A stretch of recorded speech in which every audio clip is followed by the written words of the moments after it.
In realms long forgotten, there are tales of the Forest Kingdom, a place of honour and chivalry, known to some as the Land of the Purple Dragon, but known to all as Cormyr. Hi, I'm Tilda, and I'm playing Hiram, a half-orc paladin. Hi, my name's Carl. I'm playing Catcher Donahue, human bard. Hi, I'm Julia, and I'm playing Badger, a forest gnome monk. Hi, my name is Anton, and I play Balthazar, a Warforged Cleric of Azuth. Hi, my name is Al, and I'm playing Slate, a changeling druid. Hi, I'm Matt, and I'm playing Zombo, who is a halfling rogue/warlock. And my name is Dan. I shall be the dungeon master on this adventure.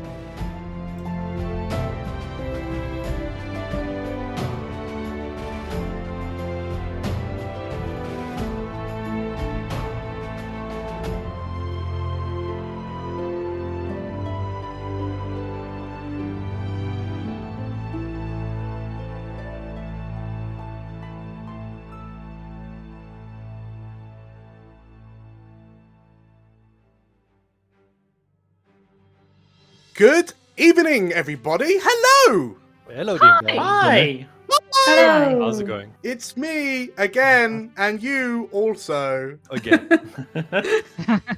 How is everyone? You all good? Mm-hmm. Yeah, Yeah. not too Good. bad. Yeah? good. Good. Much better. Much better. Yes, Thank yeah, good to have goodness. you back, El. Yeah, welcome again. So, yeah, El, you missed out on a somewhat, Standard shopping episode. I was going to say boisterous fight with an explosion to the elemental riffs, but But what? what? Spoilers. Speaking of, we didn't really kind of close that one off, so shall we jump back in? Mm-hmm. Yeah, I think so. Throughout the history of the realms, there are stories of foes who have held bitter enmities with one another for so long that neither side knows who cast the first stone. Elves and orcs, Cormyr and Netheril, Githyanki and Githzerai. A strike from one side spurs on a righteous retort from the other, and the cycle continues on and on. People, their lives, their worlds are shaped by this ever-present truth, when it is not considered revenge, but justice. The valiant actions of a hero take on a new light when viewed from a different perspective, a grim twist that the Warhounds have now experienced firsthand in the face of Azarad's last-ditch attack on Zinaleth the Hunter. The use of the Githzerai's reality-shattering weapon highlights Azarad's desperate nature to defeat a foe he likely always thought had to be defeated. As the Warhounds did what they could to save as many as they could, it falls to Balthazar to see if his newfound faith will allow him to contain the tumultuous rift. Oh dear. I was worried for like the briefest seconds he'd let the first few bars of the intro go and then just say, "You're all dead." That was the great campaign. Goodbye, everyone. That would be an interesting ending. That could be the short. Yeah. Balthazar, Yes. you stand in the centre of the courtyard of the ruined keep, looking at the pulsing, writhing, chaotic maelstrom in front of you. As its multicolours hues ebb and expand and contract with ever-increasing violence, and you can watch the amorphous shape getting larger and larger, becoming more and more critical. You utter the last words of the incantation as you bring the staff above your head and slam the staff to the ground. Yeah. Balthazar, Azuth! Go! give me an Arcana check. Can I use inspiration on it? Because I think I have inspiration. You do have it. You do have it, yes. Let's go. Let's do advantage. 22. Okay. You slam, the staff hits the ground, the spell, the incantation pulses out from you, and you watch as the magic flies towards the elemental chaos, begins to wrap around it and encapsulate it in runes and wards. You see the shape struggling more and more violently as the circle closes in, and becomes more and more contained as the circle begins to shrink towards what appears to be a 10-foot sphere. And as you More power. Come on. as you channel the last of your energies,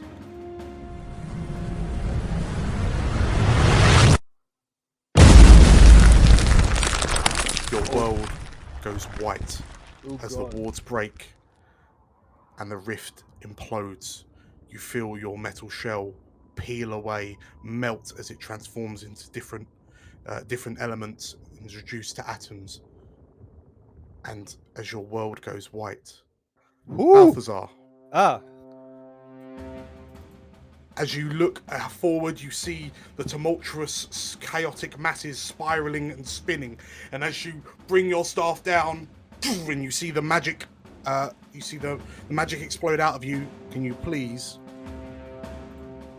roll me an Arcana check? Second one. Okay. Do I still have inspiration? Yeah. Knowing a bit of a deja vu moment. But yep.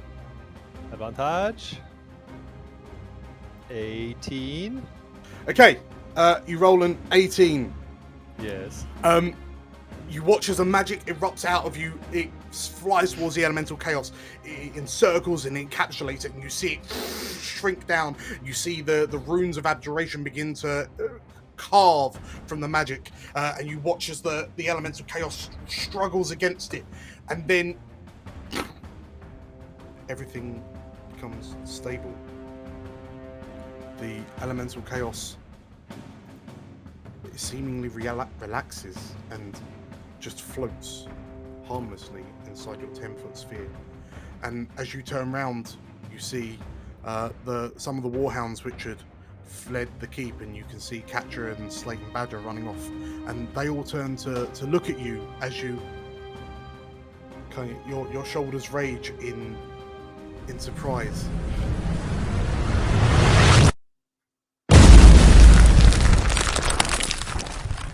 And as the explosion washes over you, you watch as your friends are vaporized into atoms. What? I'm so confused. Balthazar. What do you do? As you bring the staff down, Any suggestions on what I do? Do I just keep doing this over and over again? I mean, as you bring the staff down, yes. roll me an Arcana check. you tried. You have inspiration. I have inspiration. It's Wait. amazing.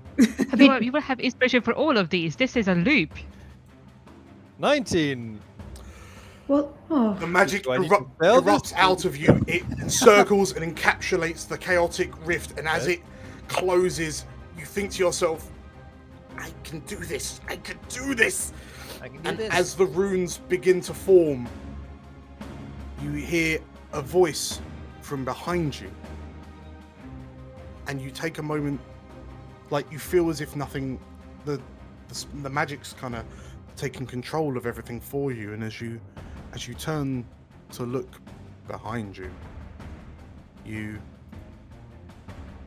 see what appears to be a small halfling woman in a white dress.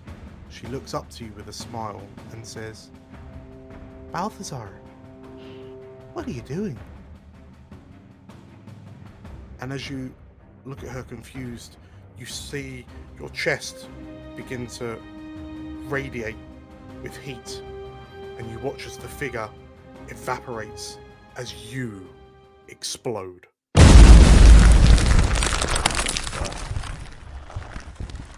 Reducing everything around you to atoms. Rather than putting the stuff down, have you tried like swinging it around in the air? Maybe that will help. Yeah, And maybe. Balthazar, as you feel your form shredded from the inside out, you sit upright and you find yourself in your bedroom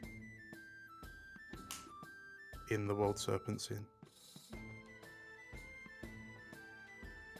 Okay. And it occurs to you that Was that a dream?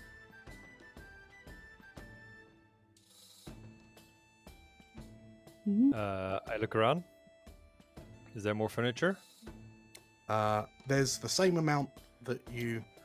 Actually, yes. There's a few more kind of curtains and portraits and the like. Can I run out my room? Yeah, as you step out your room, and it's the same corridor. Do I recognize any of the doors? All the doors are exactly as you expect them to be. Like you can where, see badges, where- Hirams, Katya's slates. Yeah, everything is. I mean, as your mind is racing, but as you start to kind of concentrate and calm down. I mean, why Can I- would they be different? It was just a dream. Can I rush to Badger's? Yeah, absolutely. Yeah. So Knock in on the front of door. you is a small circular green door with probably some ivy running down it. Badger! Come here. Knock. I open the door. Okay. So Badger, yeah, you see Balthazar kind of duck into your room because he has to duck quite significantly. It's the man of the hour. Wait, what day is it? What do you mean, what day is it? When did we go up on the mountain? You mean yesterday? Well, actually, how long would it be? Damn. We would have had to travel back, wouldn't we? So the journey back took about 3 days. Well, the mountain was 3 days ago. You don't remember? I thought you remembered everything with your clever metal brain. Wait, did I cast a spell to contain the energy? You did. It was amazing. I've never seen you do anything like it. And what happened? Well, Balthazar, as Badger says it, your memories start to clear. Well, of course you did. You cast Magic Circle, and it contains the elemental rift, and then the rift kind of detonated, but the wards held, and then it snuffed itself out of existence. And then, with that dealt with, it gave Katya, Slate, and Badger time to go into the catacombs. They retrieved a few. There were only about 3 or 4 more urns. The Githyanki seemed very thankful for saving their children, because as we all know, Githyanki are born into eggs. And the journey was difficult because Shana was so injured, but through your help, she was healed up, and you've been back at the World Serpent Inn for a few days. Well, for about a day. And what time do I mean- think it is? Or what time does it seem to be? Is it normal morning? time. Evening? Say again? It's the morning, exactly morning. the time that you would normally wake up. Okay. It was very intense dream. Sorry, Badger, it's nothing. I just had a dream, even though I don't Oh. sleep. Curious, isn't it? What was it about? Just an explosion that kept happening. I said nothing, just something strange. Hey, do you reckon? Well, I'll go downstairs, join the others. Okay, I'll come with you. Sure. Go and see if anyone else is up, I guess. Balthazar, as you follow Badger out into the main foyer, into the main kind of drinking area, you realise you very quickly recognise that your dreams are becoming more and more vivid, but perhaps you can't help but dwell on the details of the last loop. Who was the woman? Why did you explode, not the rift? But when you get to the drinking area, who would be up around about the same time as Balthazar and Badger? Not Katya. All of us but Katya. Yeah, probably. Okay. Yeah, alright. usually the case. Usually the case. In which case, yes, you You find your way to the area. Everyone except Katya and Drool are sat at the breakfast table. Morning. Everyone looks a bit kind of achy, like you got back to Arabelle late last night. So it was the first good night's sleep for a while, because the climb down the Stormhorn Mountains was even more miserable than the climb up. But yeah, everyone's here in one piece. Hey, so I was wondering. Well, actually, probably wait until Catch arrives. But I want to just see what we know about the Sharons, the Githyanki, and the Illithids. Because they're all linked somehow. It's all got a bit confusing, hasn't it? Well, Is Katya with us? Sorry. Not yet. I imagine she'll come down in a moment. Fair enough. we'll wait a bit. Okay, in that case, then she comes down. We're all having our coffee. Okay. I don't have any more sausages stuck in my armor, sorry. Drool's still sniffing at you anyway. Yeah, that's what you think. That's, Zumbo is not making eye contact with Drool at all. yeah, it was a very long walk of shame down. It was a one-night thing. My dog. Oh my gosh. So, as Katya groggily pulls herself up to the table with you, what is it that you know about everything? So, I've been thinking, the Githyanki are basically just chasing Illithids, right? As far as we know, they don't want anything else. But where there might be a link is between the Sharons and Project Implacable. Because the war wizards in the Walloon were interested in me, and one of them attacked me specifically.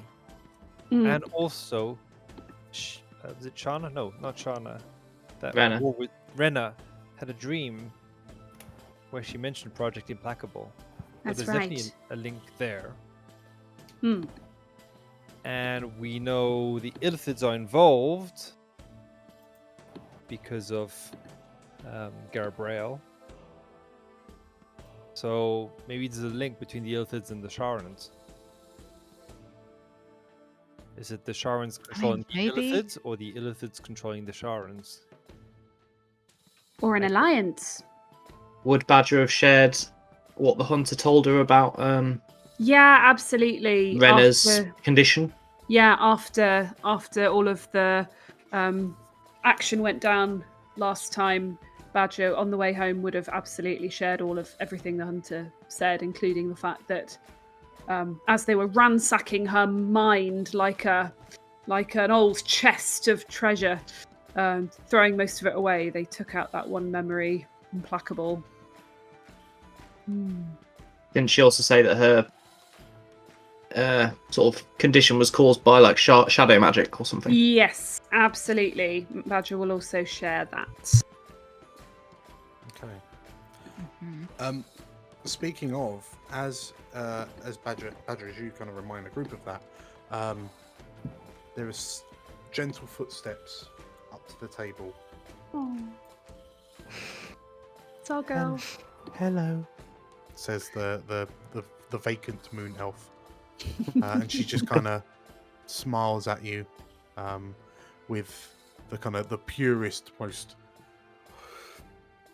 innocent smile you can remember seeing. Did you all sleep well? Yes, thank you, Renna. Sure. How about you? Beds are very comfy. I'm curious, Renna, what's your room like? And she looks to you and, I assume it's the same as yours? I'll be quite surprised. It's really peculiar. It looks a bit like the bedroom that they gave me in the Stacksteads. Oh, okay. It's really handy, actually, because the bed is really comfy. I mean, good. Is that somewhere you felt safe in the past? The Moon Elf looks a bit like she's thinking about it, and I don't know. Maybe they were quite friendly. They asked a lot of questions. But isn't that what all bedrooms look like? I suppose. I mean, not That's necessarily. good. Oh, sorry. I've confused things now. Oh no. If it helps, my bedroom has a tree. I would like a tree in my bedroom. Maybe you'll have one next time you go there. Really? If you think about it hard enough. Oh, now I know you're pulling my leg. You got me. Oh, is this seat free? She says, and she takes a seat next to Balthazar. Yeah, if you have a rummage around in his shoulder blades, there might still be some toast somewhere. Wait, Really old toast. are you adding more? No, just keep finding bits. Like, as this is happening, Slate is like looking through Balthazar's like armor, kind of going, nope, does look like it's got, oh, that definitely needs to come out. Does someone else want to do that? Okay, so yeah, Renna kind of takes a seat next to you, and like she kind of like a gnome arrives, puts a bowl of breakfast in front of Shana, in front of Renna, and she, thank you, and begins kind of eating it almost with this kind of like childlike giddy joy about her. And as you, any of you that are watching her as this peculiar elf as she eats, her mood is thrown into stark contrast when much heavier, more ponderous footsteps arrive at the table. As Varaxis, this large silver-scaled dragonborn, arrives at the table, and I'm glad to see you got back all right. We heard what happened up in the mountains, and we feared the worst whilst hoping for the best.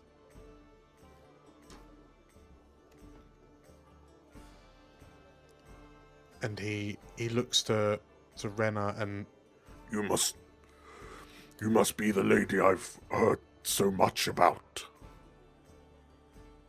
and he bows. My name is Varaxis. Pleased to meet you. He says. When he turns back to the seven of you,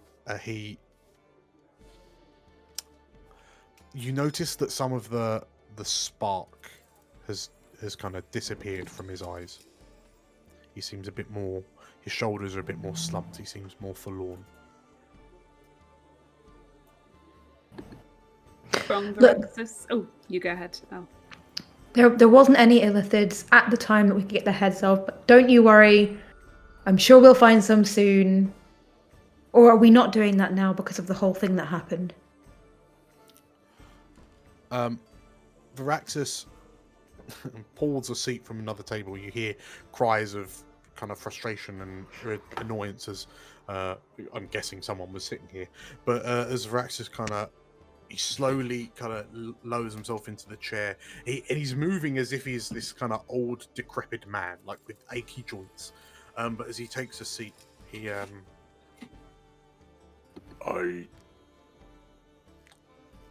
I suspect that it is nothing that you need to worry yourselves with any longer. Clearly, for all of the time and effort that we have put into defining this threat, and this has not materialized. It is hard for me to admit, but I think on this occasion I have been mistaken, and I have led you on a wild goose chase, and for that I apologize. But, Badger, didn't you tell us that the hunter said there was a severe Ithilid infestation, so... She did, to be fair, Veraxis. They came here hunting for illithids. They thought there was an extreme infestation. Whether or not they were right or they were actually being drawn to something else with a similar signature, I don't know. Veraxis kind of nods and... Well, on the one hand, I'm glad to know that I'm not entirely incorrect, I suppose, but I have nothing else to give you for you to pursue. I fear I'm wasting your times, and I can't. Truth be told, my coffers are all but run out. I fear I cannot pay you for another expedition on that matter. He says, and he kind of he pulls up a chest, and he opens the chest up, and from inside this chest of holding, he pulls out 6 satchels of platinum. As promised, 125 platinum for each of you. Veraxis? Yes. So, something's bugging me here a little, if you don't mind me saying. Of course. You supply us with the head of an Ithiliad, which you said once they are usually enrooted in someone, they spread like a virus. Yes. We get near enough confirmation from one of the natural enemies of these Ithiliads that there is an infestation possibly here in the in Faerun, and suddenly you're telling us that you were wrong? I'm sorry, mathematics isn't my strong suit, but that's some janky maths. I was under the impression that they would just be parading through the streets or something. I don't know. I have to confess, this is my first mission from the Golden Chain. I don't really know what I'm doing. I'm sorry. As I say, whilst I would greatly appreciate your cooperation, I cannot afford your services. Even though you have bent over backwards to make sure that you have only taken the meager amounts of wealth from me. But That's quite all right. Thank you for honoring the deal. I think it would be best if I return to our citadel and report my failures. Why don't you go and have something to drink and maybe some breakfast? You look very stressed. I feel like whatever you need to report is going to work better if you are a bit less emotional. That sounds... Yes, of course. Yeah. And the Dragon Ball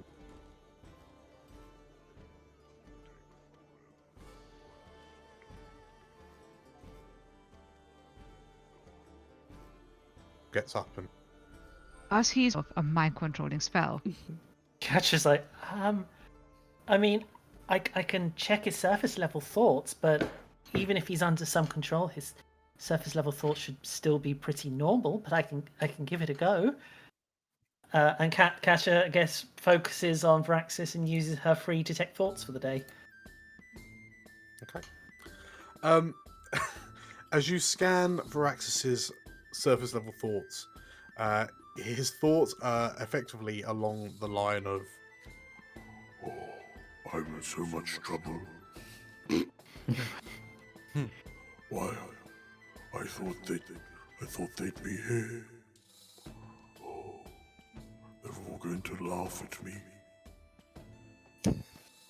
He's embarrassed, I think is the best way to put it. He was so sure of himself, and now he seems crestfallen. Is this to everyone, or is it just to... Yeah, this is her speaking out loud. Maybe what we could do is, with some of this money, not all of it, maybe we could invest in some economics and saving classes. There must be some sort of training that can be done to help him. I mean, I think we have something, other urgent things to sort out first, but then later maybe. Unfortunately, he is just bad weather. He just likes to make it rain. Yeah. Also, I definitely agree with Balthazar. I think there are some connections here we are not seeing yet. It would be nice to brainstorm, I think is the expression. Sure. Catcher leans over and looks down the table as I'm going to sort of say I don't think he's under any control. I imagine his thoughts would be different if they were more structured, if you will, more like, and the best way I can describe it, more like how you'd imagine a bee to be. You know, very sort of particular instructions that he's following. These seem to be very genuine, sad thoughts. Wait, so if he was under a spell, it would be more like lie, eat, lie, sleep. I don't know, but I would guess. I mean, I wouldn't feel such raw emotion, and this is definitely, I've shat the bed and I feel awful about it.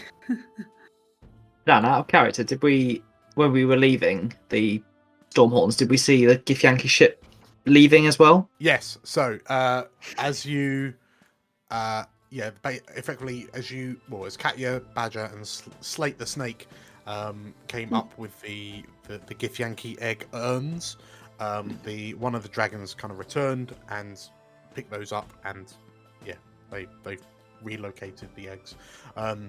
So did we leave on good terms in the end? So you know that the ship, like the large Githyanki vessel, belonged to Zinaleth. That left before the last eggs were picked up. So I think Zumbo would say to everyone, look, I ain't normally a big fan of doing stuff for free, and Moneybags here has been treating us real good, but I feel like he's probably earned a favour from us. And yeah, we should buy him a drink. Well, I was thinking actually we could, if you can find out where the ship's gone, maybe we could give it one more shot. Maybe if they've gone to try and find some of these illithids, we could give it one more go at trying to track them down. Sorry, I should point out, when I say that the ship left, it plane shifted in the same way as okay. Githyanki. All right. Yeah. Get that then. But yeah, Badger agrees with Zumbo on the point about owing him a favour. Definitely. If he's got anything else he'd quite like us to do, that might be worth. Yeah, even just like the most tenuous of leads, it's not like we know the answer where we should be going right now anyway. I think we should. After you, El. Okay, I was going to say, I think we should definitely get him involved in something, but maybe not information gathering, because he hasn't got any money left, and that is his literally only way of getting the information, it seems. Remember all the street kid? Whilst it's a lovely and very charitable endeavour. They were fleecing him. Should we take him with us? I mean, in the team so far, we had 2/3 of the group come with us on a mission. He's the only one left.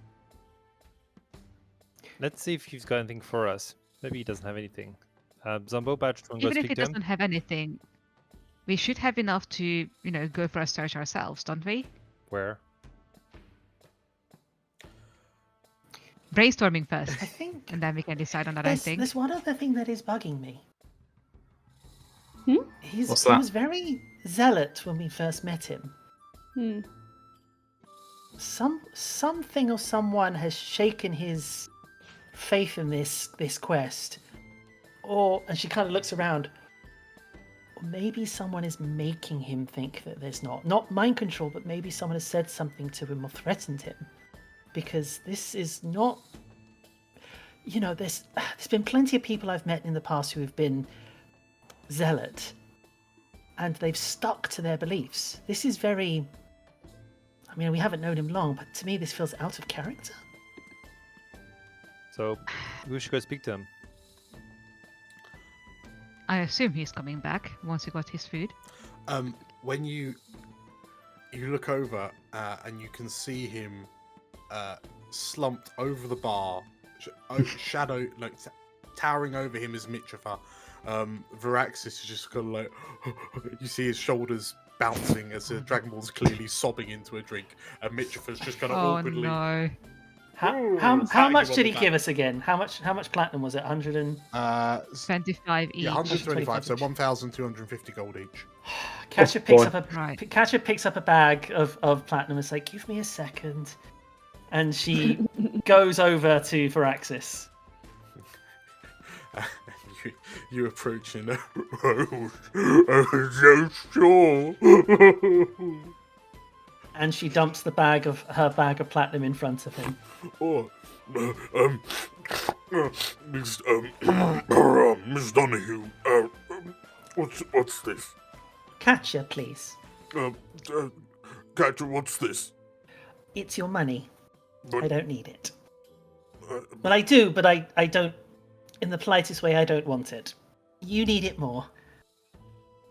And that's not charity, that's... You've got a quest, and if this is what's stopping you from completing that quest, then I don't want to be responsible for that. Tell me, Varaxis, why have you suddenly given up?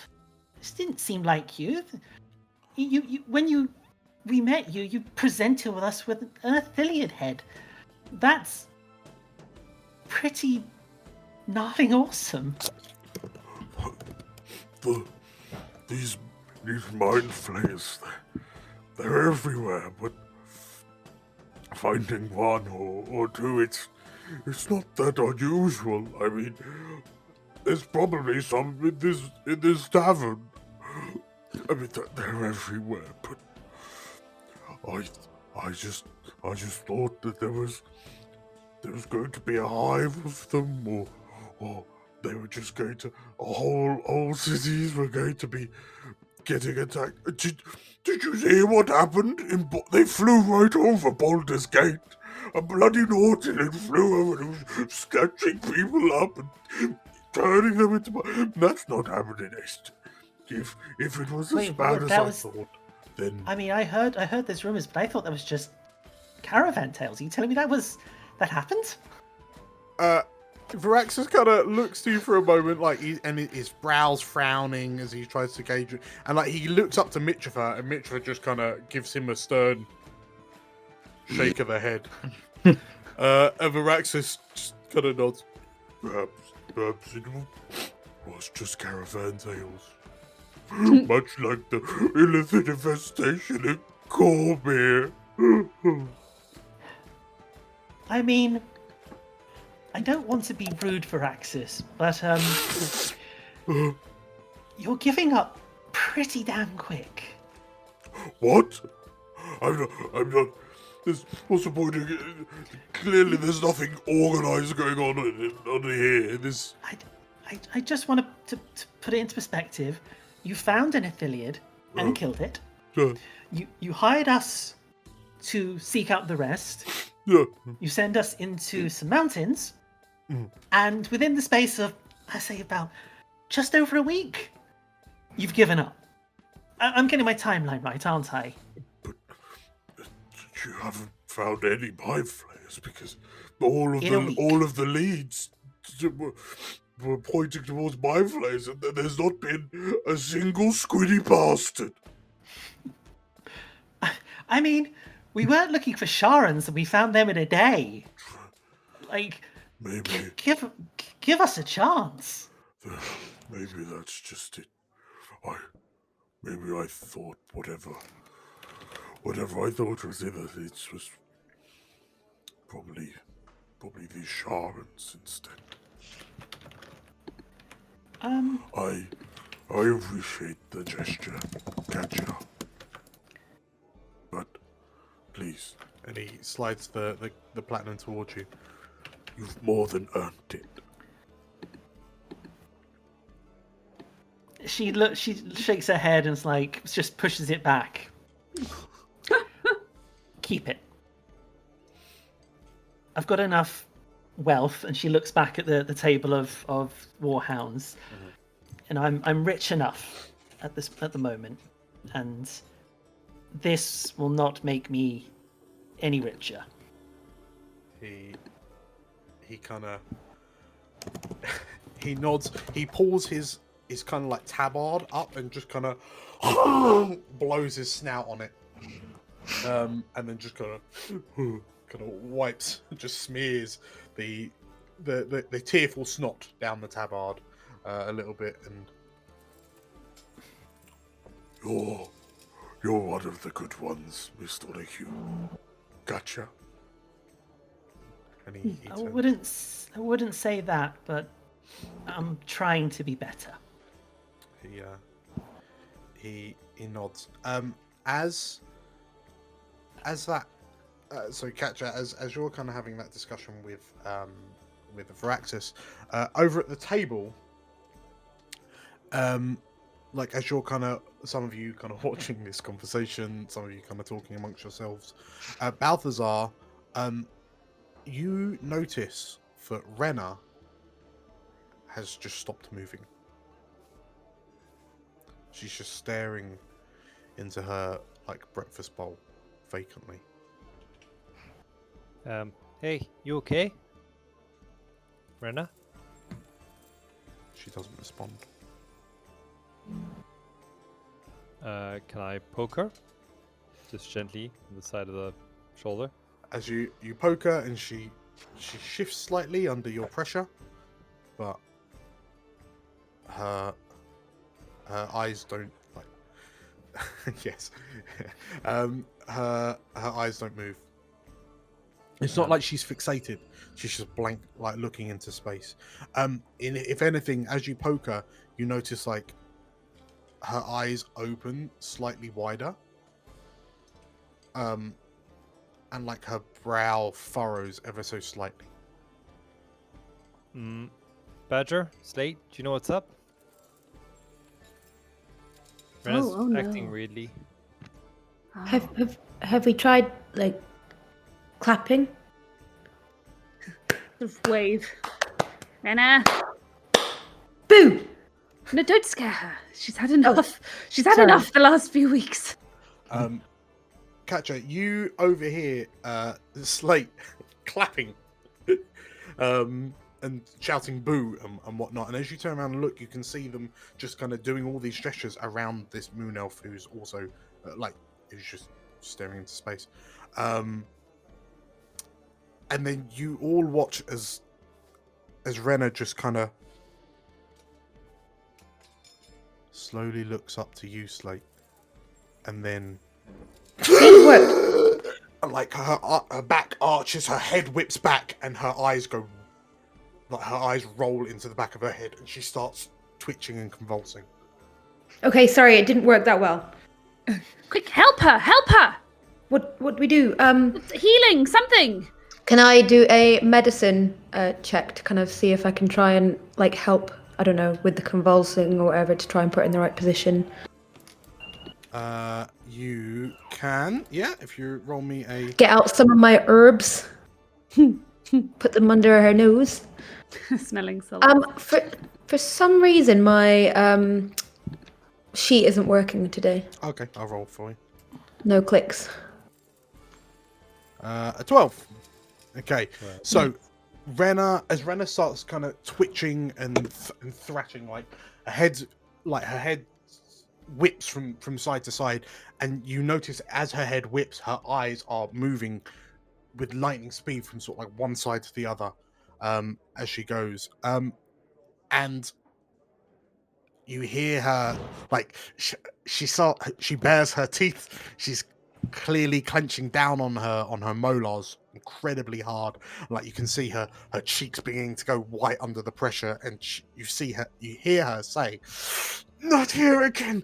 Not here again! No, no, not here again!" Oh no. What do you all do?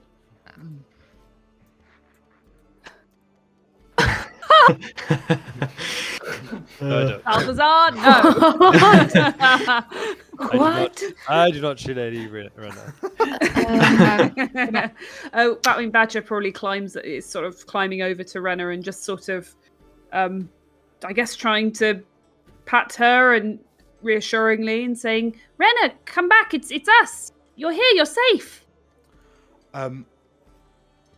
She, like, as you pat her head lunges forward, and she's nose to nose with you, and like her eyes roll down from the top of her eyelids, and you watch as the pupils shrink and fixate on you. Ooh. And she says, "From the depths below, the shadow comes."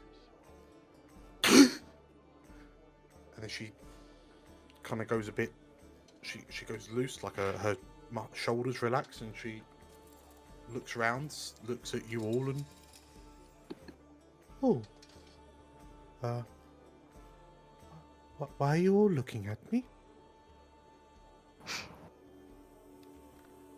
You had something in your teeth. That's all.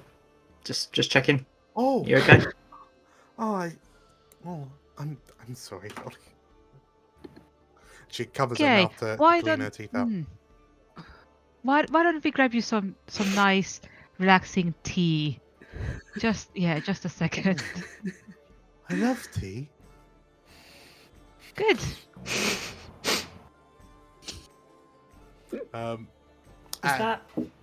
Is that saying what Katja heard every time she's gone into her mind so far? No. It's different. Okay. So Hiram, as you mentioned the tea, a gnome appears at the side of the table. One tea, and a cup of tea kind of lands in front of Renna, and she, "Ooh, I like this place." And she starts kind of That's useful. sipping at her nettle tea. And she looks around and, "So what are we doing today?" Investigating, I think. What are we investigating? Connections between stuff we have seen, I assume. That sounds very interesting. I don't know if I'd be any good at it, though. I don't know if I can help, or I'm so sorry if I can't help. It's okay. Having you around is help enough. You're a very relaxing person to be around. Thank you, Hiram. You're a very...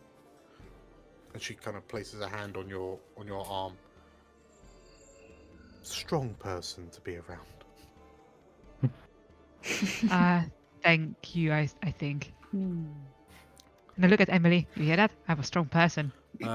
Emily rolls her eyes and, "Why don't you just kiss already?" I was about to say, is Renna flirting?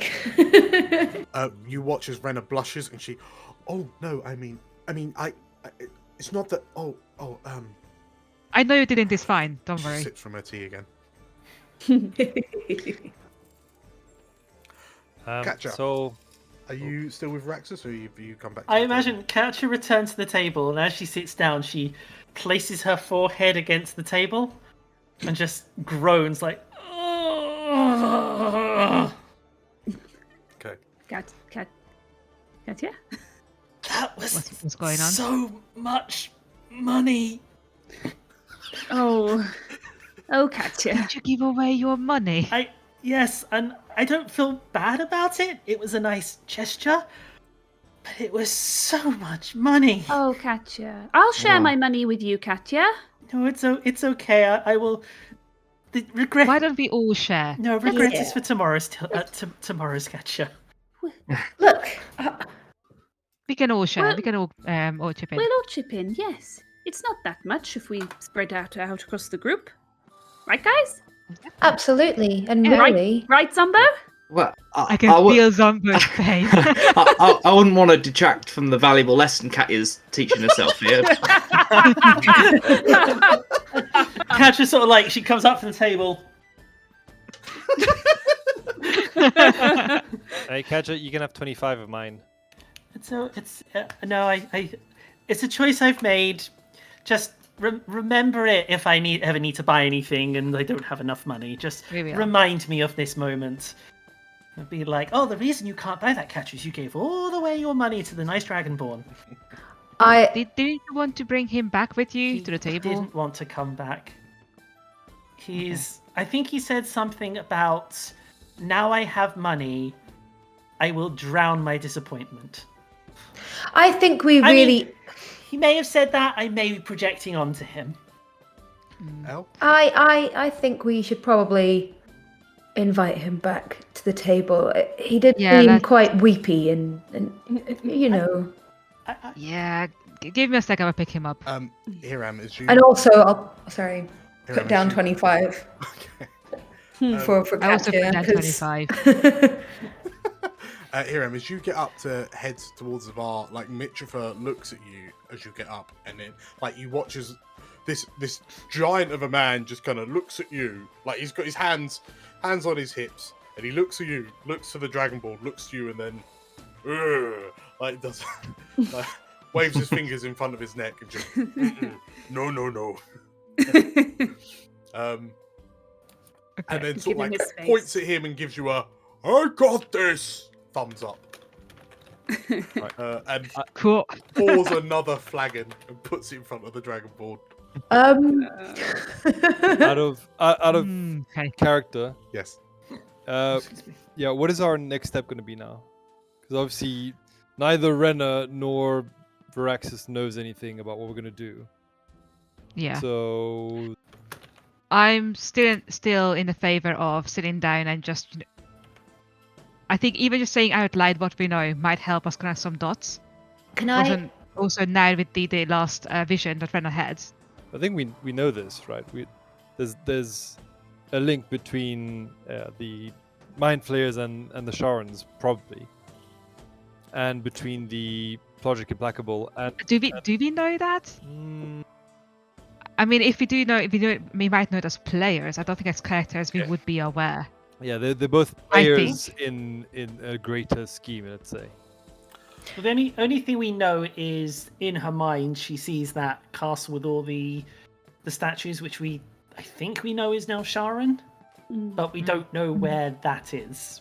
I mean, our last clue that we got from Rena led us to Wayloon, where we at least found the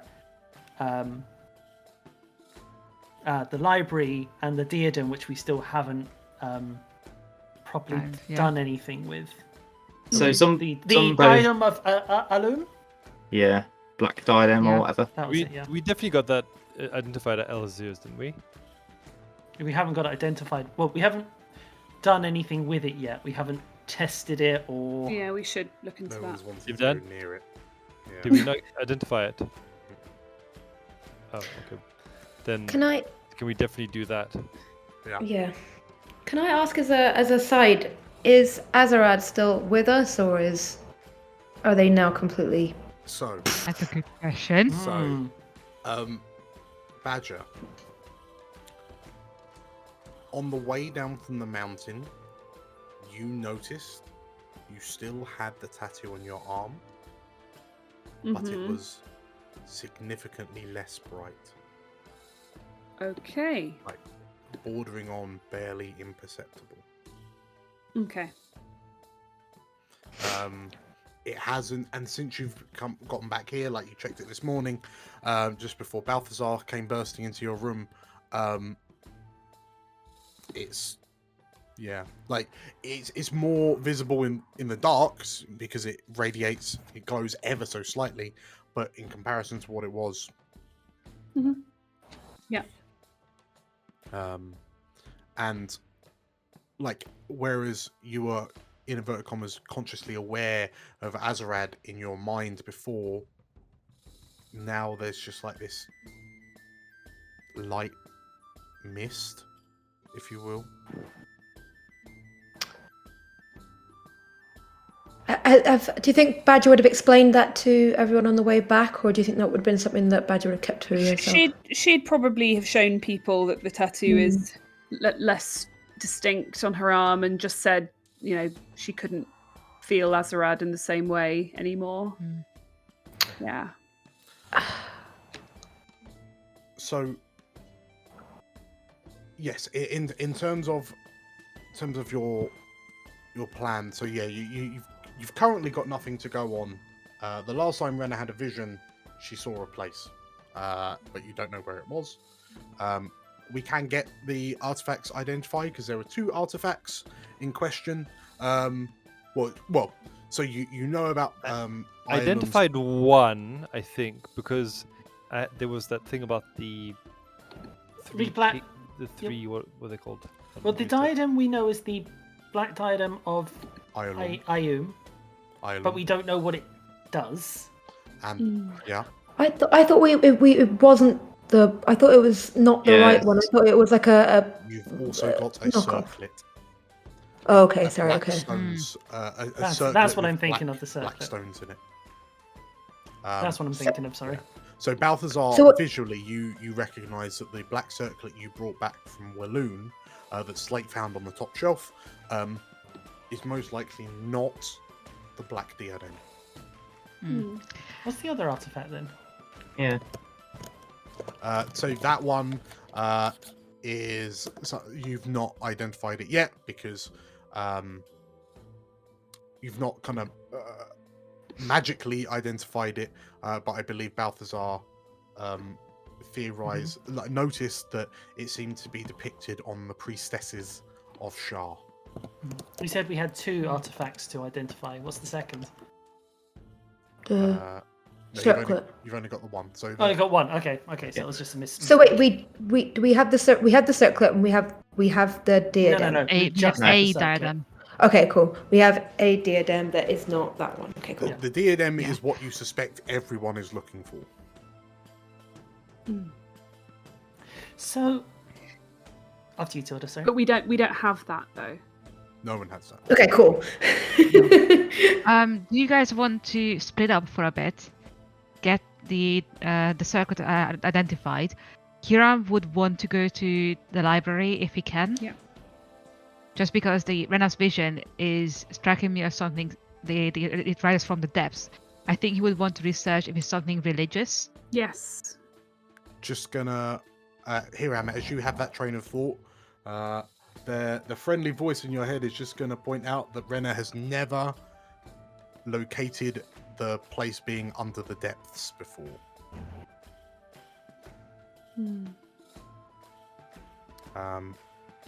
It would seem that perhaps she had a slightly bigger vision.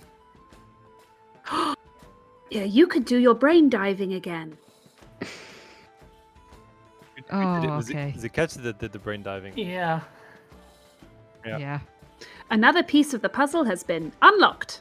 I say if we're going to With some help. do that, maybe we should retire to somewhere a little more private. Like we go to someone else's quarters. Agree. Maybe. Yeah, Rena, would you be comfortable with this? Are you okay with us?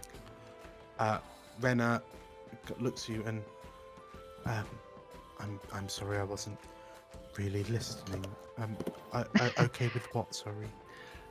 You had a vision, and Katja before tried to connect to your mind to learn more about it. Can she do it again? Would you be okay with that? Yes, I think that's okay. Right. Whose room are we going to? Who's got the biggest mind palace? Can we go to Slate's because she wouldn't see the tree? The tree. I was literally just thinking Slate's room would be the best because of the tree. I'd love to see the tree. Let's go there. Is you okay with us going to your room, Slate? I know I've been in there already. Of course. Everyone party back at Slate's. Come on this way. Okay. Morning party back at Slate. Okay.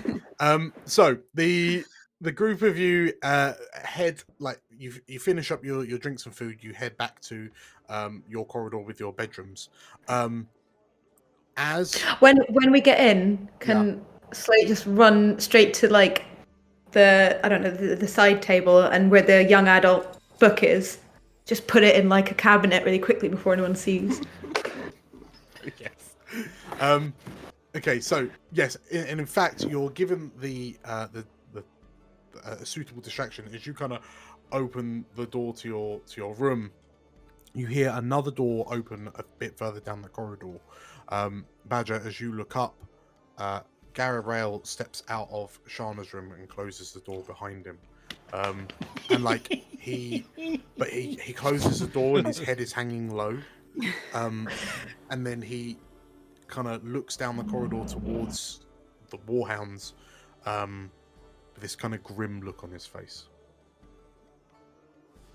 And then he walks towards you all, but addresses you specifically, Badger, as he says, She's resting. Oh. Okay. Can I see her? He kind of leans heavily on one foot and She's resting. I understand. Thank you. and he nods and he takes a breath and Thank you for not letting her die. Well, I know how important she is to a lot of us. I couldn't let it happen. he focuses on you, like he's as he looks at you, you swear even his dead eye is like zoned in on you, and he nods. If I ever meet this Xenoleth, I will cleave her in two. I will help you do that.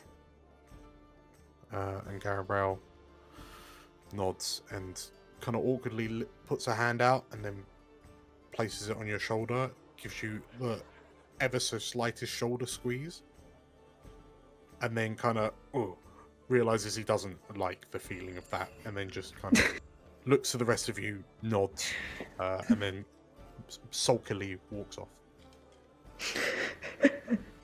Fair. Okay. We've all been there, buddy. Ridiculous, man.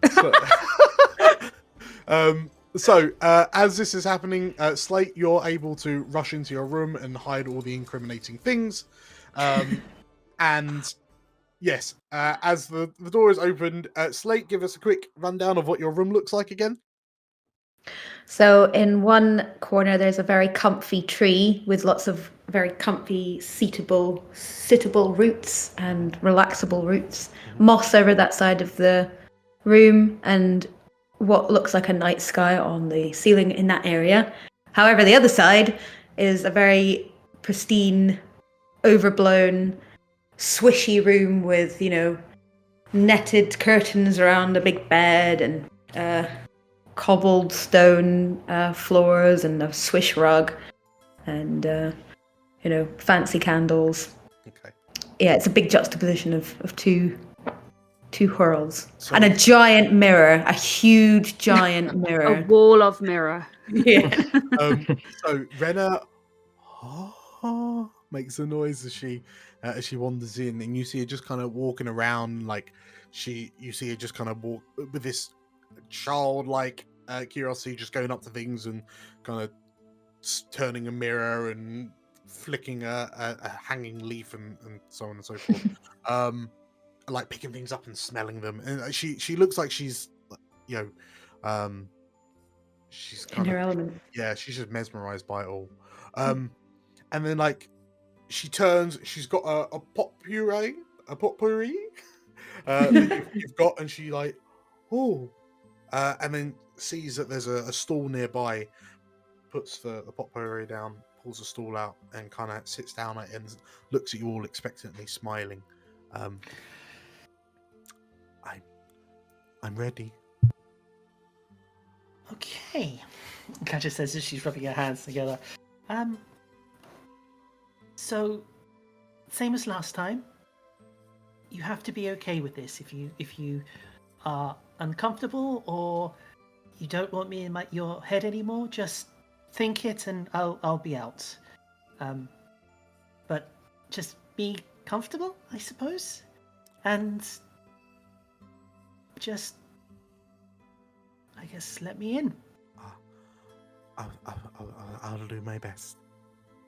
And Katja takes her hands in both of hers, sits down opposite her, takes a deep breath, and as she opens her eyes, they start glowing white, and she casts Detect Thoughts. Okay. So, the Not world. my free one because I wasted that on Dragonborn. Have we not rested since then, though? Yeah, but I used my free one on Firaxis. So, Dragonborn. Your world fogs out as you kind of transfer into kind of Renna's mind, and like as your world kind of comes into focus, you find yourself stood in that kind of same black void that you stood with her in before, and Renna's kind of stood in front of you, and like you can see she's got a brave smile on, but you can see that she looks a bit flustered by what's happening around her. And then you watch, or you feel as the darkness moves away, like it disappears from around you as the world begins to fill out, almost as if a light is growing around you. And once again you see the familiar stone flooring that expands out to fill this circular room. As the light reveals the walls, you can see the same robed, bearded figures, like bearded men, as reliefs on the wall. And you see kind of Renna pull her hands up to her chest and kind of clutch them nervously. And as It's okay. I'm here. as the room around you kind of fills out and completes, you look around and think,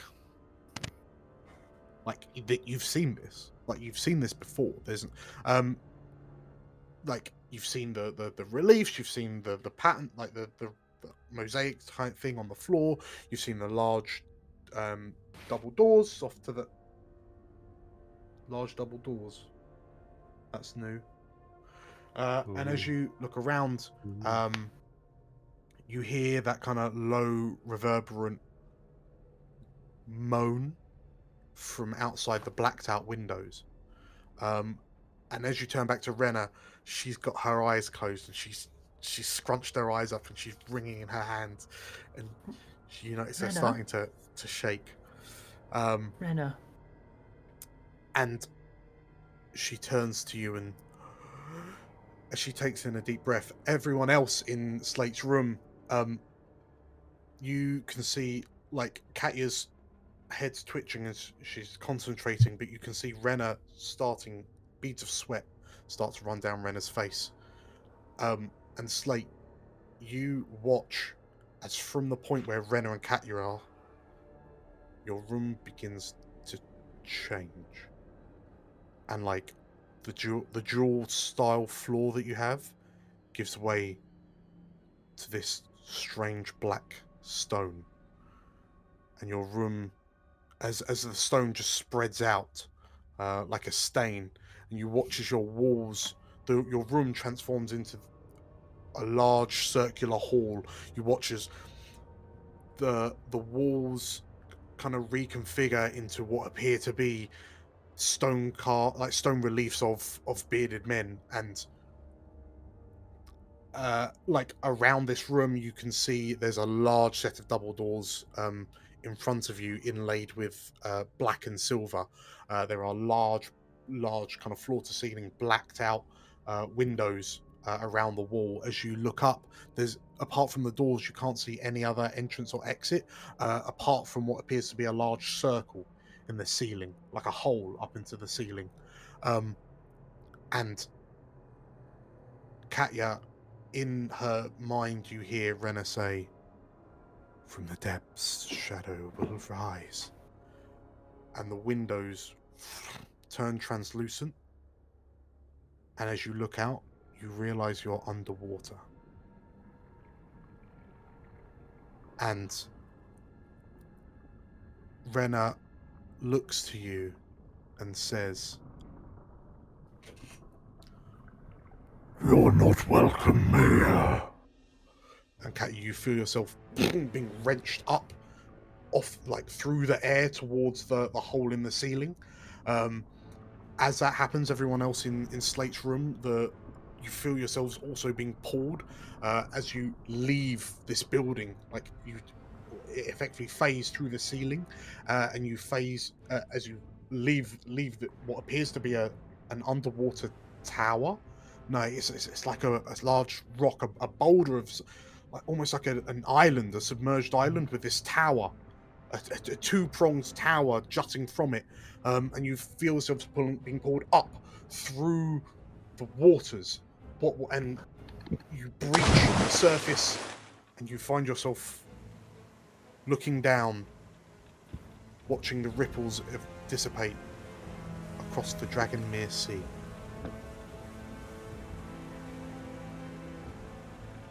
And Katja, as you look down, Renna is not with you. You're on your own, floating above the waters.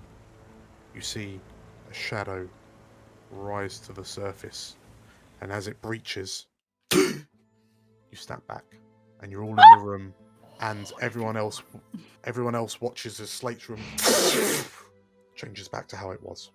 If you're doing what I think you're doing, they are one of my favourite creatures in D&D.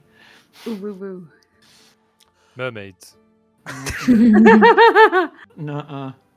And If Renna only. blinks a few times and kind of rubs Where her eyes fish? and... Did that help?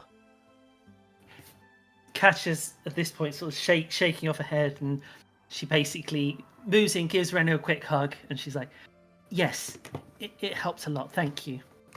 I'm glad, she says. That was just scary.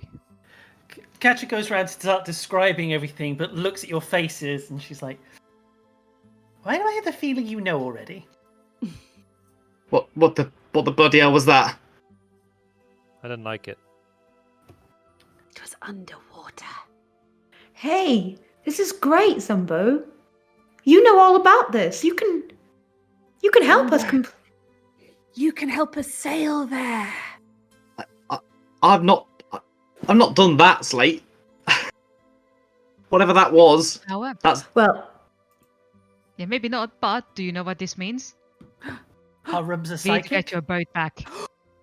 We're gonna get the boat back. The bobbing apple. The bobbing apple. the bobbing apple.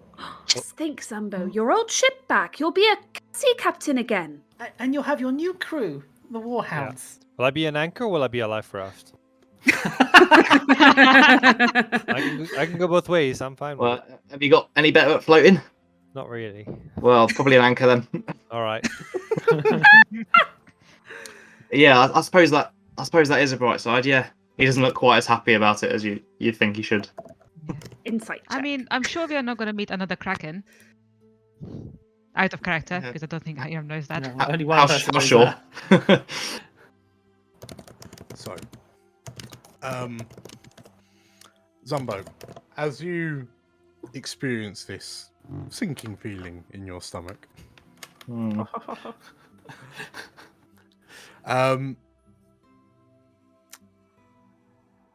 let's take a 10-minute break. Okay. Okay. Excellent. Cool. Okay. See you guys See you in in a 10. bit. See you See then. you soon. Do it. We did it, Mixie. I think we're ready to test our latest contraption, the subscribe button. I think we are, Ferret. You press it. No, Mixie, I've already pressed it. You press it. I've pressed it as well.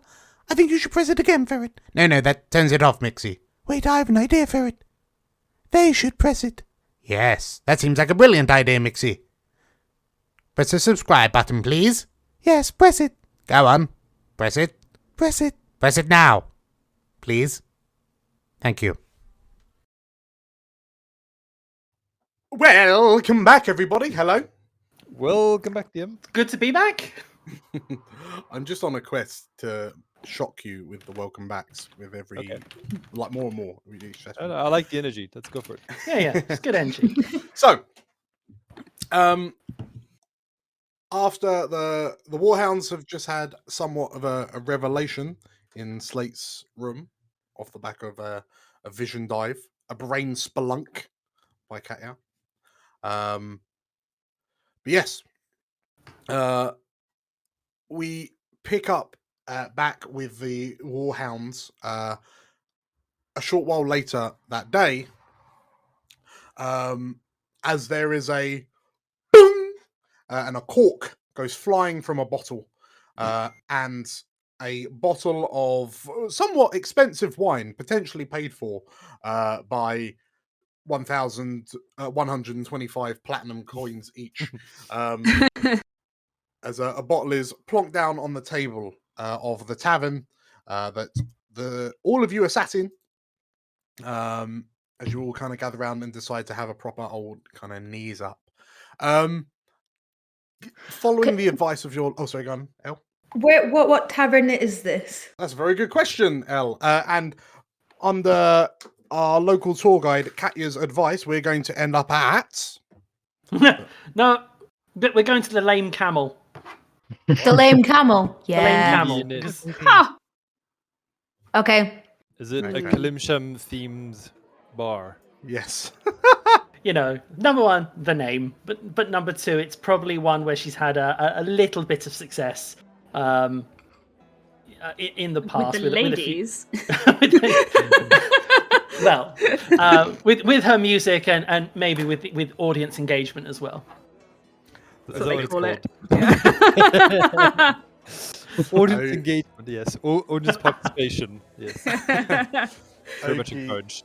Okie dokie. So, yes, as you make your way into the Lame Camel, which is a somewhat slapdash, somewhat appropriated Kalimshan themed tavern. Yes. Amazing. Like any of you who are at all, how many of you are travelled actually? Not really, no. Nope, never left Cormyr. Probably It not w- hugely. In which case, yeah, you probably wouldn't know that it's culturally appropriated, and you think it's genuine Kalimshan. Yes, you as you take a seat, the bottle of wine is plonk, placed in front of you, as you all pour a drink and as you toast, and yeah, I mean, let's very briefly go around the table and Balthazar, in your short time with the Warhounds, what has been your Balthazar's kind of story of that comes to mind, like favorite story? Favorite story? Ooh, that's tricky. What will be the best one? Pass. Don't get back to me. Slate, what's Slate's favourite time in the Warhounds been? Oh! Remember that time when I won the I was winning the mushroom game? That was pretty good. That was fun. Jick, anytime we see Jick, sneezing is joy. The cart race. We all enjoyed the cart race. When we didn't get killed by the hunter who hates, that was a good one. It's just been a lot of wild rides, hey? Katya, what's your favourite point been? I think I've just enjoyed the journey so far. There's been some ups and downs, and I know that maybe I've not given you all exactly the reason to trust me to start with, but you've forgiven me and, you've overlooked my flaws, and so far I've been happier than I have been since my mother passed. So apart from the bits that are really scary and fighting dragons and stuff, I think everything's been pretty amazing with you guys. Hiram?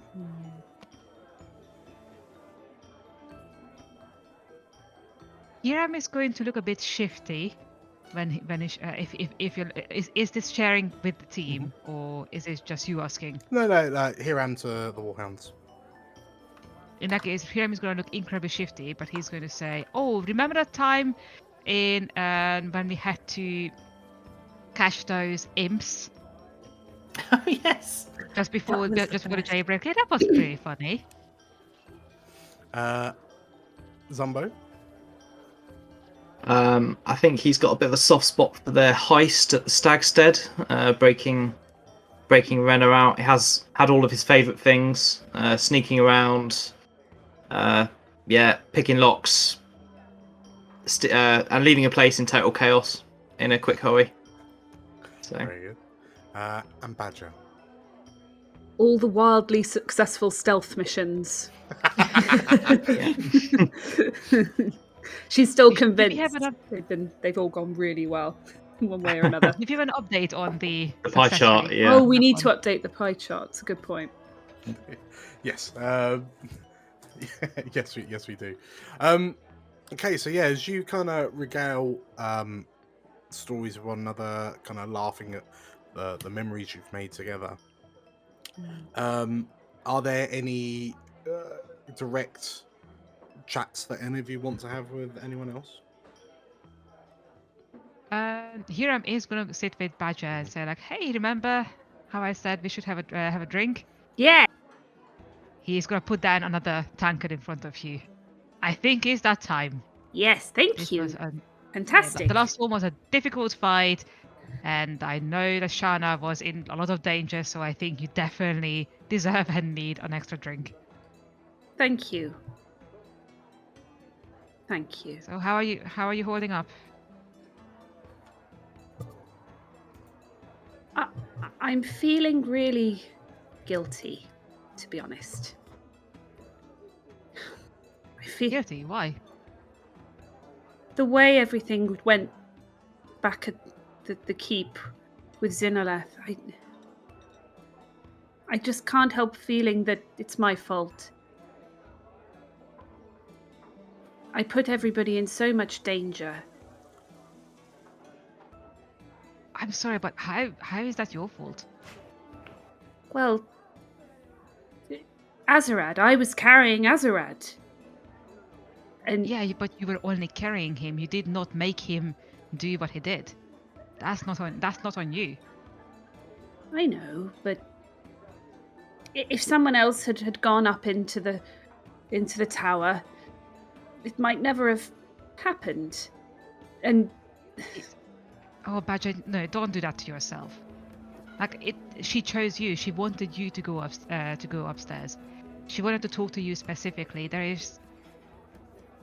And let's face it, if Azarad is this vengeful, he would have found a way anyway. I suppose so. I feel like I could have figured him out a bit sooner, you know? Realized that he was up to something. I chose to trust him and it didn't pay off, I suppose. Yeah, but that's not a fault. Isn't it? Like I know I can be quite paranoid and distrustful of people, but I think the reason why you work so well with the team and why we have been trusting you to make decisions, because you are capable of trusting people.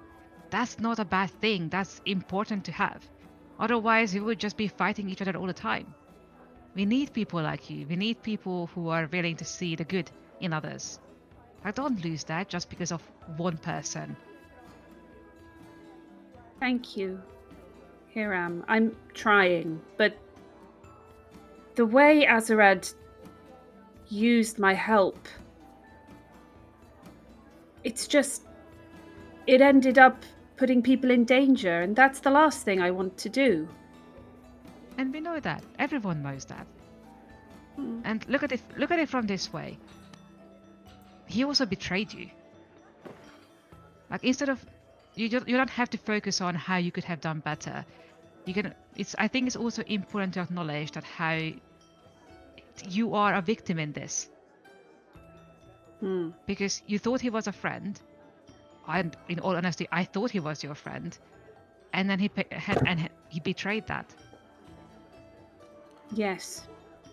Badger, as Hiram says that and you let the words sink in, you feel this kind of flush of shame wash through you. And it takes you a moment, but it dawns on you that that wasn't you.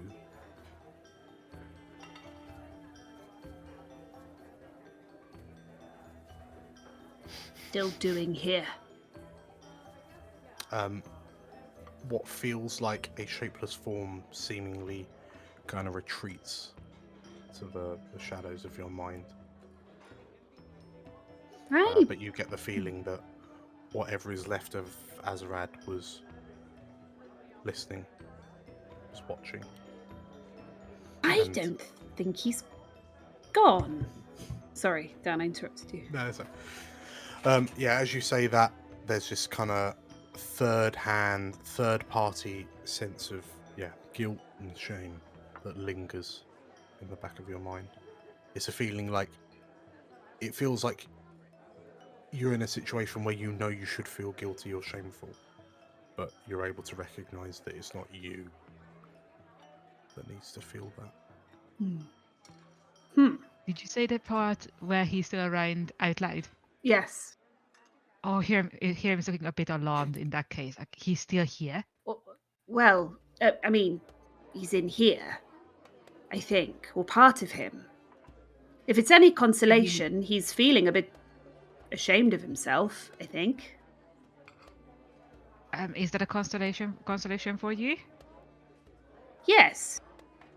Yes, I think so. I would hate to think that he was proud of himself, or that he was only full of malice.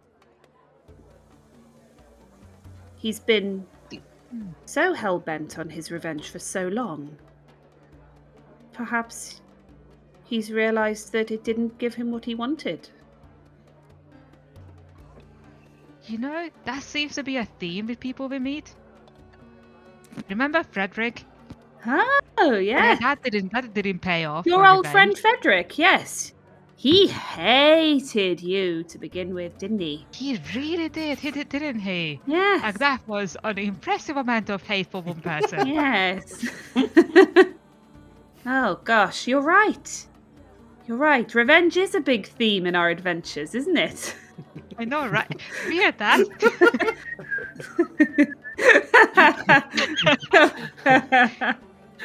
Still, do you want him around, by the way? He needs to make amends. He does. But you need to drink. Okay. So, Badger, as you quaff down this quite sweet-tasting wine, it's like cherries and grapes. It tastes like. Are there any other conversations going around? Yeah, I think Catch is going to quietly approach Zumbo, and sort of just say, "So, I noticed we offer to break the bobbing apple out of wherever it is and give it back to you, and you didn't seem excited." Well, no, I am obviously. I mean, this is what I've been waiting for. You know. Yeah, I guess I'm worried it won't be that easy. Or what comes after, I guess, is what I'm thinking about. You're worried it's still out there, aren't you?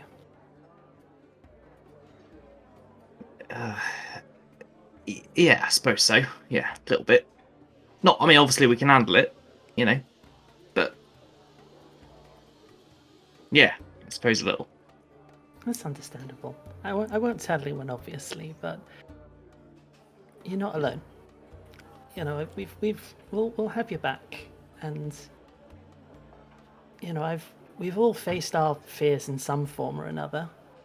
You know, I mean, I'm still sort of facing mine, but you know, whatever happens, whatever comes, Zumbo, the Warhounds have got you.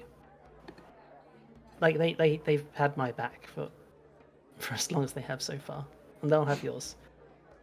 Yeah, you're a good lot, I know it, but I guess, knowing it's all tied in with whatever's going on in Renner's head, and that was a bit of a shock.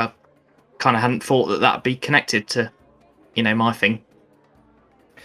There's something I've learnt recently, and I'm quite surprised that you haven't learnt it either. And she reaches into a bag, pulls out your book, and baps it around the top of your head. Oh, what was that for? You're Zumbo Marifat, captain of the Bobbing Apple. Afraid of no man or beast. At least that's what this book's trying to say. Grow a pair. She puts the book back in a bag. It's like, I'm almost done with the song, by the way. But it's very, very flattering. Very, very flattering. Yeah, I should hope so after that. But then he does go, thanks, Katya. Anytime. As the two of you finish your conversation, the door to the tavern, to the Lame Camel, swings open, and you hear a voice cry out, "Excuse me, is anybody here from the Warhounds?" Everyone's sort of like, we are, yes. Oh, and as you turn and look, there's this short and plump boy wearing what appears to be... So he's wearing a tabard that marks him out as an El Hazir's courier. oh no. And it's the same rotund little boy that you saw in the streets handing out flyers once upon a time, right at the beginning of your adventures. And he looks to you and he sort of like sizes you all up and, "Yeah, you look like Warhounds," he says. And he kind of walks up to you and like he wipes his forehead with his wrist and sort of wipes the sweat away and smears it on his shirt. And "I have a special delivery for you from El Hazir," he says, and he lifts up this parcel, and it clink, makes a clinking noise as he plonks it on the table.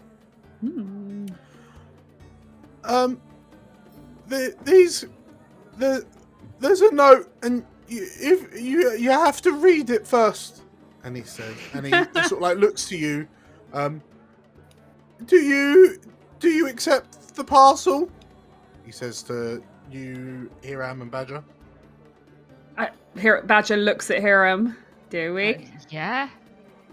Okay. Yeah, his ears. What can go wrong? As long as it doesn't explode. The boy breathes a sigh of relief. "Sign here, please," he says, holding up a little clipboard. Okay. And Badger signs on behalf of the Warhounds. "Thank you," he says. And the boy pulls his trousers back up and turns and leaves the tavern, closing the door behind him. He closes it a bit too hard and it actually bounces back open and he just reaches back in and closes it a second time. Right. Sorry, Yes. when you say trousers back up, you're just meaning that he was like a little bit below his waist, right? Not just like he was just walking around with his trousers around his legs. I will let you decide. Ah. Sign here, please. Thump. Oh, my belt pen! It always does this when I take it off. If his trousers fell down, page should turn 49. They only fell down around his waist, turns to page 53. So the satchel that he's delivered you is relatively. It's not that big. It's about. It fits in Hiram's hand for sure. Badger, you have to two-hand it. But yeah, it effectively looks like a gift-wrapped gift in the El Hazir's Exotica colours. And sure enough, there is a little kind of note attached to it by string that upon reading it says, "Dear Warhounds, thank you for your continued service to Arabelle and the rest of Cormyr. On behalf of El Hazir's on behalf of your continued application to the El Hazir's loyalty program, please accept these individual gifts for those times where for those times where you could feel like home." Toilet paper? But What is it? Signed, Chantra. Oh, Oh. Chantra. She's my favourite of the daughters. Which one was she again? Oh, last time might have been blue, I think. I thought she was red. Oh, you Well, I might be thought right. she was the yellow. Uh-huh. Yeah, I had yellow in my head as well. Yeah. Maybe she's all of them. Who knows? Let's open it. Chantra is forever and eternal. Yeah, let's. She's all of them and none of them at the same time. As you open this parcel, inside you find 6 separate parcels, and sorry, 8 separate parcels. beg my Oh, pardon. Emily and Jewel have them too. Yeah. And as you open respective parcels, you notice that each of them is named to each of the warhounds, including Emily and Jewel. Ooh. And Nice. yeah, as you open them inside, you find necklaces. Ooh. I was thinking X-Men costumes. That would have been cool as well. Ba-da-ba-da-ba-ba-ba. Small, kind of delicate necklaces, and inscribed on them is E for El Hazir's Exotica. What they do? So, are we going to be walking advertisements now? Well, I mean, if he's going to advertise, it would probably be better than on a necklace that we can put under our shirts. Can I do an Arcana check on them? Yes. See if I sense magic. I mean, I'll probably just detect magic, to be fair. So Yeah. It isn't going to be like Magnus's bracelet thing, is it? No, that was from the gnomes, unfortunately. This is not, so Ah, all right, good. there's Good. an air legitimacy about it. I'll do an Arcana as well, I guess. Oh, crit Oh. fail. Okay. With if you can the bear's magic, you learn the school of magic. So, the 8 pendants radiate a relatively strong aura of conjuration. Mm. Oh, they're magic. I'm What not sure kind? Conjuration. Not sure what they do though.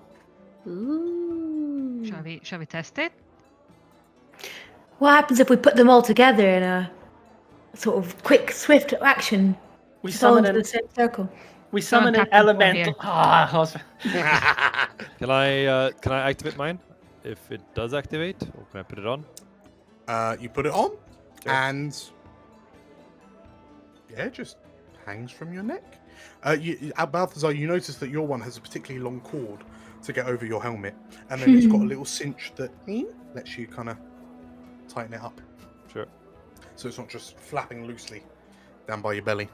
Yeah. But yeah, it like you look at it and All right. nothing really happens. Is Maybe Jules a you've got a necklace or a plate that you can fit into So his collar? draw, as you open it up, it's like a little, it's like a little clip-on to go around his.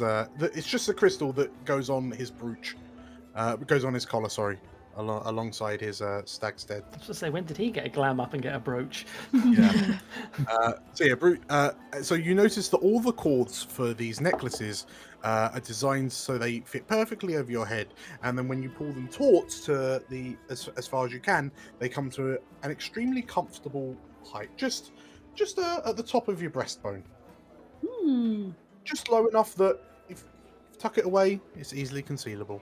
But yeah, these are kind of flat, kind of diamond-shaped gems with the EE inscribed in them in sort of like cursive, if you will.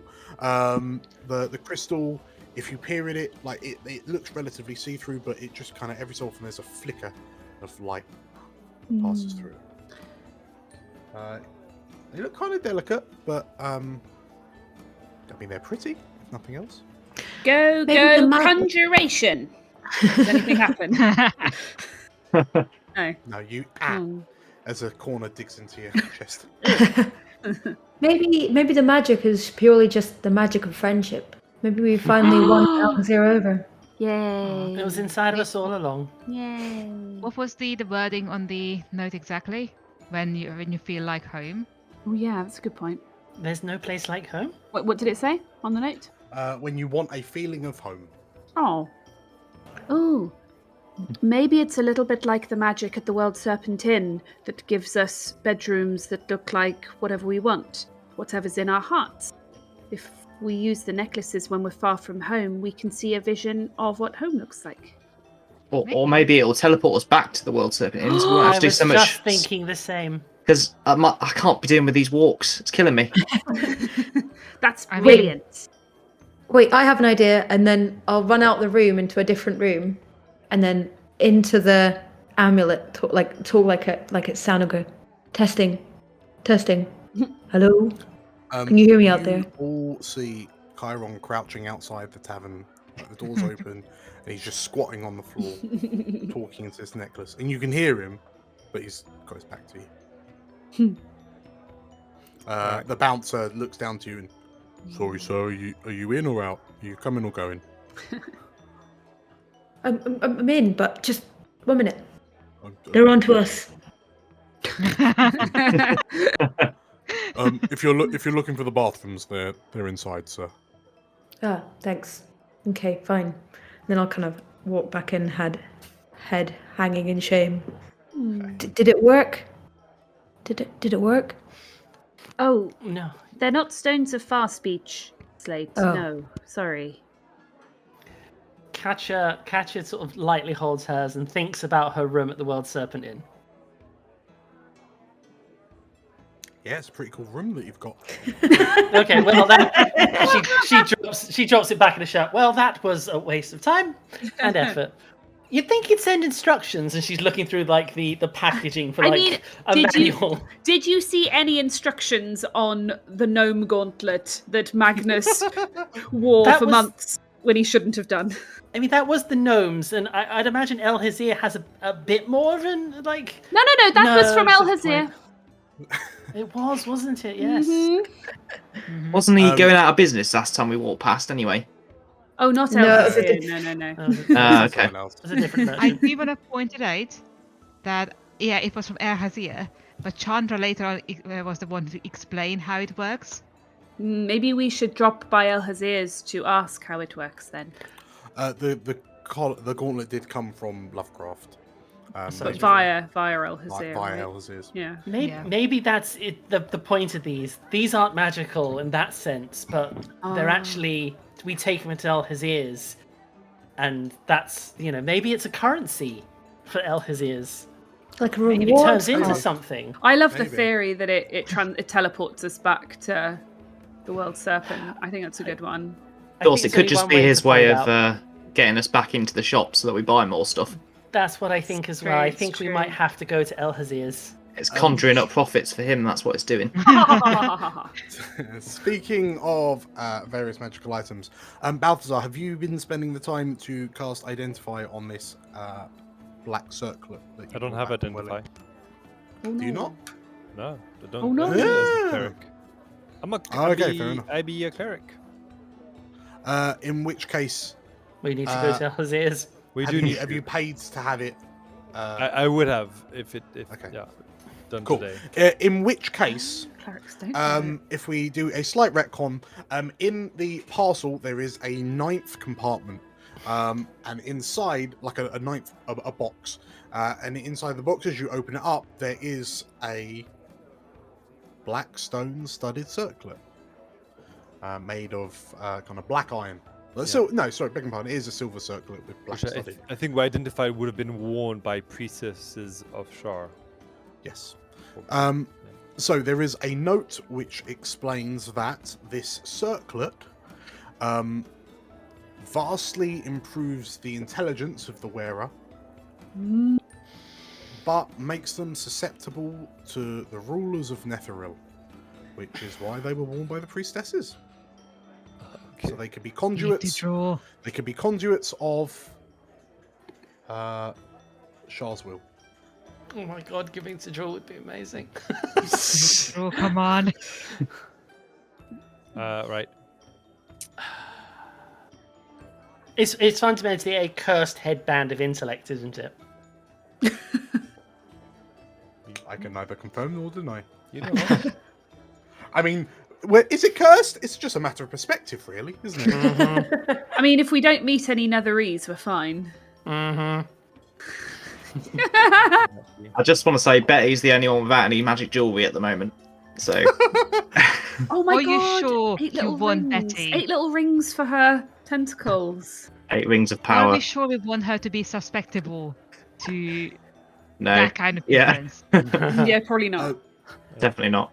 Right, I think this I headband re- is going to stay where it is. Okay, so as you now know what the headband is, as you get loose and merry with these bottles of wine, what is the next destination for the Warhounds? You know that Renner's vision was in the sea, in the middle of the sea.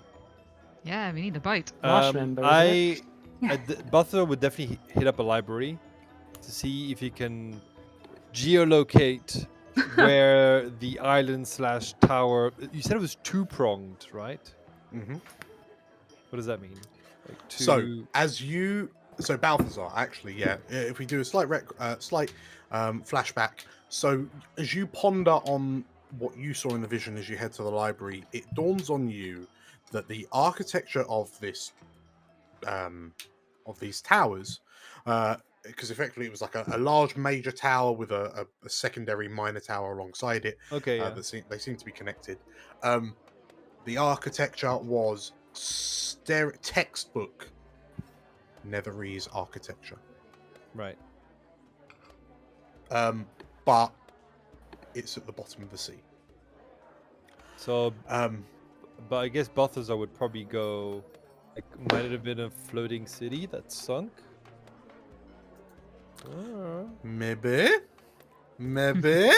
As you think about it a bit more, as you ponder that theory, it dawns on you as well that the tower was slightly off kilter, and it appeared to be located on top of what appeared to be almost like a large lump of rock that was not part of the seabed. Yes. So, are there any reported sightings of, or records of, a Netherese city falling down somewhere in the part of the Dragonmere? Give me a quick investigation check. And was anyone else going with Balthazar on his little fact-finding mission? I was, but I probably went off to do something else. Okay. Specifically, I need to send a message. Okay. Anyone else going with Balthazar? Nope. Okay. You're on your own, buddy! All right, normal, but I'm giving myself guidance, and I think that's all I can give myself. Yeah. You've got one other thing you can give yourself. Can I? Oh, memories of a broken past thing. How does that? Was it a D6? Can I do guidance D6. and that? Yeah. All right. Okay. Plus. Okay, what do I do? So I will. Plus 1d6. Let's see if this is gonna work. Good lord. Yeah. I think it worked. Totally. 20. Oh, you yes. just crit it. You just crit it. There you go. So You've got a 2 and a 1. then you roll a 5. Oh, sorry, never mind. Okay. We'll ignore your 1. We'll take your 5. It's much more impressive. 29. Okay. Right, 29 on your investigation check. Yes. Definitely Netherese. Yes. Indicative of one of the floating cities of Netheril. Interestingly, it was just a floating tower, however. So not as impressive as the floating cities of Eld. As you scan and pore through the text, you do find there are records from Blue Dragons at the time, where during the War of Shadows, a floating island was sighted flying over southern Cormyr out towards the Dragonmere Sea. It was never, but the locals on the southern coast of the Dragonmere never reported seeing something kind of arrive over their shores. So this island flew out into the sea, flew out over the sea and then vanished. Okay, so I have a rough sort of 100, 200 mile, 300 mile location of where it might be. You know what, because you rolled 29, as you conjure up that memory of you kind of flying out of the water, as you look around and sort of like triangulate the points in the sky and what you can see on the horizons and whatnot,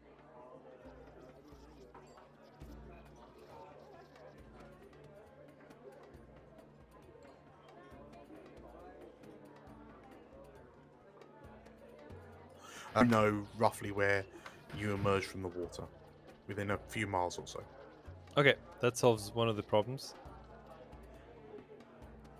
Okay, very cool. That'll do. So, yeah, back in the tavern. Right, so we need a boat. Oh, sorry, here, Yeah, a message. A message, yes. Message. I'm gonna hunt someone down who can send a message and send a message to goddamn Magnus. Okay. Oh, I can send messages, Hiram. You can? Yeah, sure. In that case, back in the tavern. It's fine. Okay. This is just, we were just in the loo, both of us. Well, I don't know why. My mouth gonna be in the loo. But... So, what would the message have said, Hiram? Hey, met your parents. Are you alive? What's going on? Okay. Please send message back. Sure. So, you've been asking Balthazar to send these messages relatively frequently. In fact, during your downtime, not too long, like half a week ago, the messages were almost daily, and you never had a sending come back. And Hiram, as you kind of puff your cheeks out and wonder what's up, Balthazar, you get a ping in the back of your head. Is it a please You call get me? a notification. Please call me back. Voicemail. You hear this voice say to you, "We're alive. Where are you going next?" Okay. I will relay that to Hiram. He replied back. Great. Finally. That took a while. Yeah. Probably low reception. Should we tell them where we are going? No, because that means Raedra will know. And if we find the artifact that we're looking for, then she will know where it is as well. Should we tell them where we're not going? I mean, we can be very vague. How about the vast swamp or the hermit woods? Tell them we're going to Half Hap. Well, I mean, I guess. Should I? Just tell them we are looking, and we don't know where we're going next. Ooh, Right? Tell him that we're going to Wei Lun to visit his parents again, and he should really go as well. No. I don't think it's a good idea. What does Balthazar send back, if he sends back anything at all? Should we just say Suzail Marsember? Yeah, let's give him. I'll say that. We're thinking of going to Suzail or Marsember. Okay. Don't follow us. You fire that off into the ether. I'll just say looking for illithids. Okay. Sounds good. So you continue on with your drinks. Everyone's getting a bit sloppy now. The tavern door opens again, and Katya, you turn as you kind of lean back to see who it is. You hear a familiar voice say, "Oh, hello, Katya." And in front of you is Cassandra, or Cassie, the girl you would consider to be your best friend from your time growing up with Ursula back in Suzail. We saved her, didn't we? Yeah, she went away with the Harpers. And the last time you saw her, you handed custody of her to the Harpers in Suzail, and that, as well as all of the other, lots of the other dancers that were part of Ursula's troop, and the Harpers led them away to safety. And she stands in front of you. She's wearing kind of traveling clothes. Kasha leaps at her, literally leaps at her, throws her arms around her. It's like, Cassie! Oh my God! I never thought I'd see you again. After you left for the Harpers, they said that They said I'd never see you again. What are you doing here? So Cassie is rocked by your sudden outburst, and like as you kind of hug her, she staggers back a few steps, and like an arm kind of gingerly comes round and like goes around you, and you notice that the other hand is where it was. She appears to be holding this kind of satchel, if you will. Like it's like traveling bag, and like she gives you, like her arm goes round you. It's limp, and then it tightens slightly as she kind of embraces you properly. And in your ear, she, it's good to see you, Cat. I've missed you, Cassie. She looks around and she sees the rest of you and hi, my name's Cassandra. I know Katya. She points at Slate, Badger, and Hiram's like they were there when everything happened at the Dragon Riders, and she points at Zumba when Balthazar says they're new. She nods and it was that was a crazy night, wasn't it? So It was. yeah, it was, Nice to meet you in better circumstances finally. yes, much better circumstances. And she looks at you, Katya. How are you doing? Are you okay? Alive is probably the best way of putting it. Things have been very crazy since what happened in Sazale. There have been dragons, demons, a big creature that I can only describe as a were-thing, civil war, dethroning a queen. Oh, that was you. That was you? Kinda, yeah. I may have had something to do with that. I wasn't happy by the answers, but yes, I may have also been involved. I see. You've been keeping busy, Cat. Yes, although what I'm looking for still hasn't been found. Oh. What do you mean? She sort of leans in close. I still can't find her. She's gone off the grid. I think she might have ended up in the castle. I think she might be with the king. Cassie looks to you, and she kind of she looks at you for a lingering moment, and then raises her eyebrows and, oh, really? Yeah, at least that's what the rumors are. The king has a new paramour, and it matches Ursula's description. That's bad news.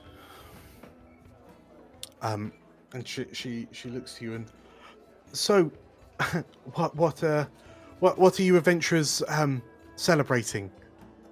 Yeah, they look expensive. We're celebrating not dying to chaotic energies and the hero that is Balthazar for stopping said chaotic energies.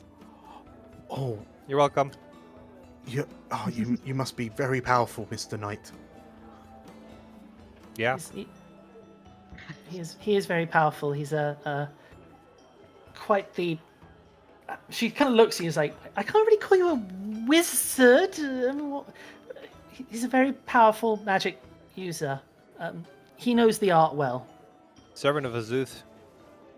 He's a servant of Azuth. There you go. I think I've heard of that one. Yeah. Katya leans in and she's like, everything okay, Cassie? You're acting a little weird. It's fine.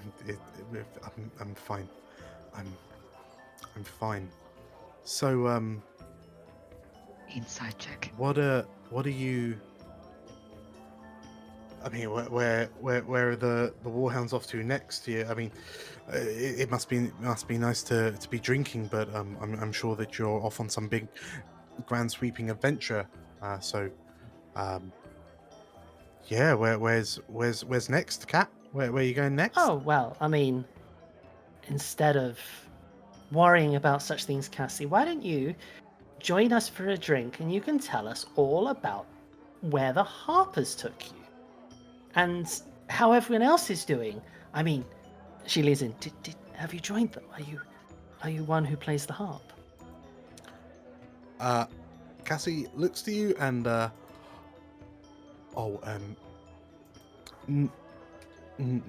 yet. No, we're working on it. I see. Well, as I said, instead of worrying about what we're doing, why don't you come and have a drink? We can talk about the better times we share together. She looks to you and that would be great, but and like she reaches and she grabs your hand and like pushes it back down to the table. I'd be really interested to find out where you're going next, Cat. And as she says it, you see her grip the satchel she's holding that little bit tighter, and she's not let it go since arriving. Why don't you, Cassie, instead of playing silly beggars with someone who's known you since we were both knee-high to a grasshopper, so I know when something's bothering you, and I know when you're being aloof, why don't you just be honest with me? Because I think for someone who, I think as we said to each other with our best friends, I think that's what we carved into that tree that one time, you would be a little honest with me? And like you can see her brow is starting, her brow and her eyes are starting to shake. I'm being dead. I'm being dead honest with you, Cat.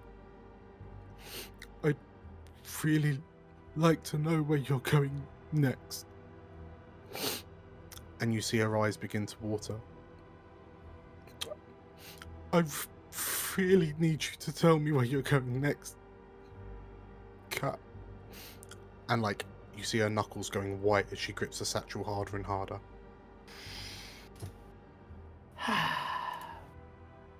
And Katja sort of places her hand against the side of her head.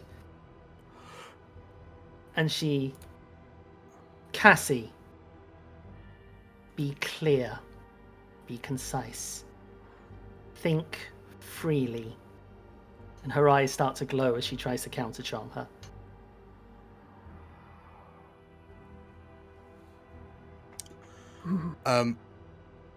As you do that, We'll call it here. Ooh. Who charmed her?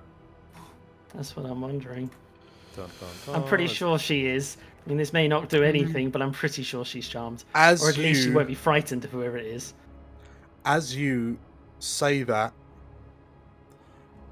Cassie rocks back from you as if your touch is electric.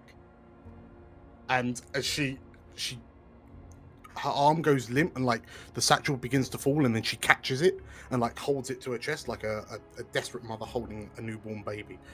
And she I can't, no, just tell me where you're going, please. Katja, Mm-hmm. what's going on? This is Cassandra, a friend of mine. She's curious on where our adventures take us next. She looks very upset. Yes. Are you okay? unfortunately- And Katya moves closer and leans into Cassie's ear. Oh, hang on, I'm gonna let Balthazar do what Balthazar's doing first. Yeah. Balthazar was very sober, so he just stands up, raises his staff, and goes and points it at Casti. Out of character before you cast that. Sure. Do we remember? Do we know what kind of signs someone would have if they had one of those creatures in their brains, like Gabriel? Ooh. Not particularly, no. Got Because your sample size is quite small. They got blue tongues. Balthazar, as you stand up and cast Dispel Magic, so are you focusing on Cassandra? Sure. Your staff illuminates the patrons in the tavern. Whoa! As you get up and cast a spell.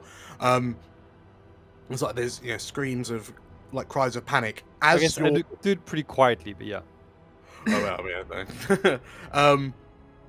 As you cast the dispel, as the runes of dispelling kind of enclose around Cassie, they hit what appears to be a white orb around her head. Ooh. And Cassie, tears streaming down her cheeks, looks to you, Cat, one last time and says, "She's watching. Just tell her." You can tell Ursula. You can tell Ursula will be in Marsemba, and we'll be waiting for her. And she looks directly into Cassie's eyes, and she basically like mouths that, "I love you," and she then says, "Ursula." What would she say to her? She basically, "Oh, hang on. Could Katya do..." Never mind. No, that's too much. Even I know that's probably too much. Okay. I was thinking of trying to sort of like send a spike through Cassie to hit Ursula, but no. Okay. As you say the words, you see Cassandra, like her eyes go wide, and she looks at you, and her breathing becomes quicker and more laboured, as if she's waiting for something, and then.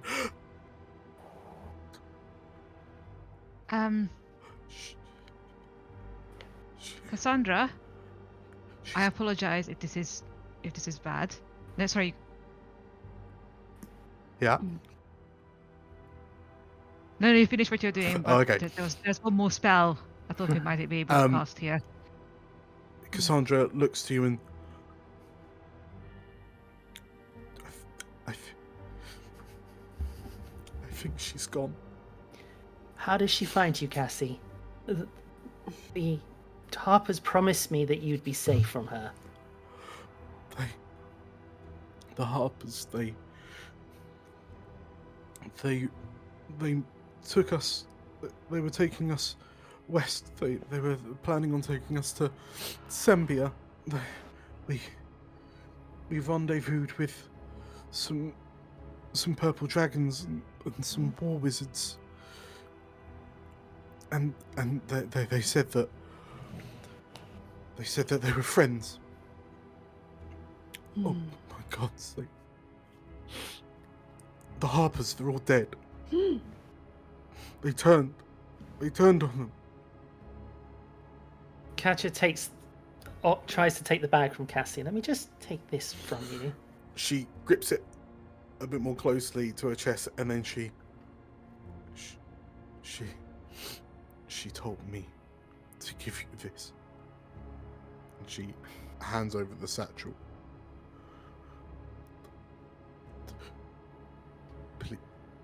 Please don't open it.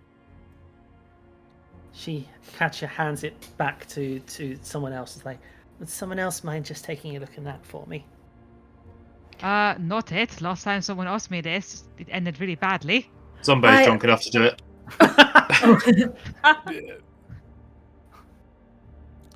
Zumbo, as you you go to open it, and Cassie, no, please don't. And as you open it, you see a string pull up with the inside of the satchel flap, and you it's that moment where you, as a scoundrel, you immediately know a trap has been triggered. And as you take in that deep breath, nothing happens. And when you look in the satchel, there are 3 vials of red liquid with a note that says, "Just in case you need them."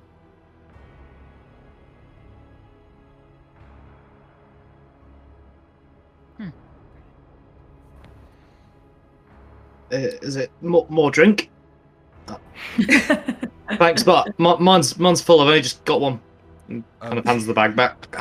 Katya, as you look in the bag, Cassie's, her arms are up, she's flinching, and as she opens up, Katya Katya, puts as her you hands on look her in the shoulders, bag- like it's okay. As you look in the bag, Katya, you recognize these as 3 vials of Alchemist's Fire. If Slate can see them with Katya, Slate will try and take the bag in from Katya and just go, "Don't worry, we can look after this one for you. Don't you worry about it. You just have a nice new beer," and just put that and go does anyone else want to take extremely powerful alchemist fire away from? We know she's not going to use it. Give it to Balthazar. Yes. Wait, I'm made of wood. If you just lift up your visor and go... Katya basically pulls Cassie into another hug and then sits her down and orders her a drink. But she basically looks at the group. Ursula's taunting us to finish what I started. So, does she want you to go It's back to Suzail? That's where she is, right? yes. Although the alchemist fire is a gesture. I think she's trying to say that she doesn't care about the other businesses anymore. This is why she's given them to me. She's expecting that. She's saying I can burn them down. This is showboating in this extreme. She's telling me she's untouchable. I mean, you say that. She literally just gave you Alchemist Fire. You can throw it at her. That's the point. She's saying that obviously this is what I did to the Dragon Riders Club. And there are 3 more taverns still on my list. She's basically saying, go for it. Because she doesn't care. If she is with Ezerad, she's untouchable. As Cassie said, she's got they've managed to wipe out the Harpers. The goddamn Harpers! Yeah, that's worrying. We burnt bridges with them to save everyone, and now she turns to her, Cassie, what did happen to everyone else? Did they at least flee? Are they back in Ursula's control? Cassie, her eyes bloodshot. I don't know. They split us up. They took us in different directions.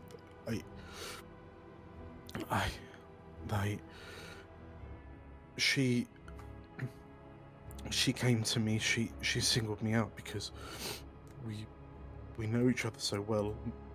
She sent me here. I don't know what was her eyes. They glowed white, and she told me I had to find out what you all were doing next, where you were going, and she said if I didn't manage to get you to tell me that I wouldn't survive. It's okay, Cassie. I would never let that happen. I didn't even have the money to get a coach. I had to walk here from Susail. Oh my god. And I knew that I wasn't allowed to stop, because she said that if I did anything against her instructions, that would be it. That she'd pop me like a bug. Catch is sort of like, I'm going to take Cassie back to the Dragon Serpent's inn, and then I'll be back in a bit. I'll get Mitchifer to look after her. She'll be safe there.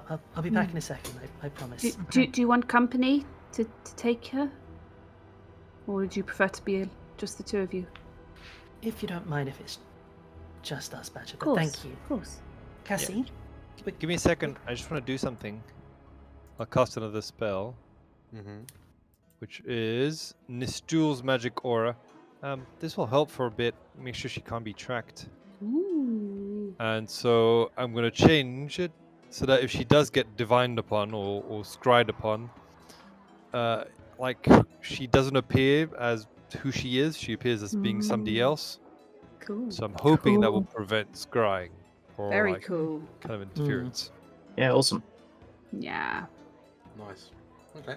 I think that's roughly how it works. No, Why that not? sounds good. Why not?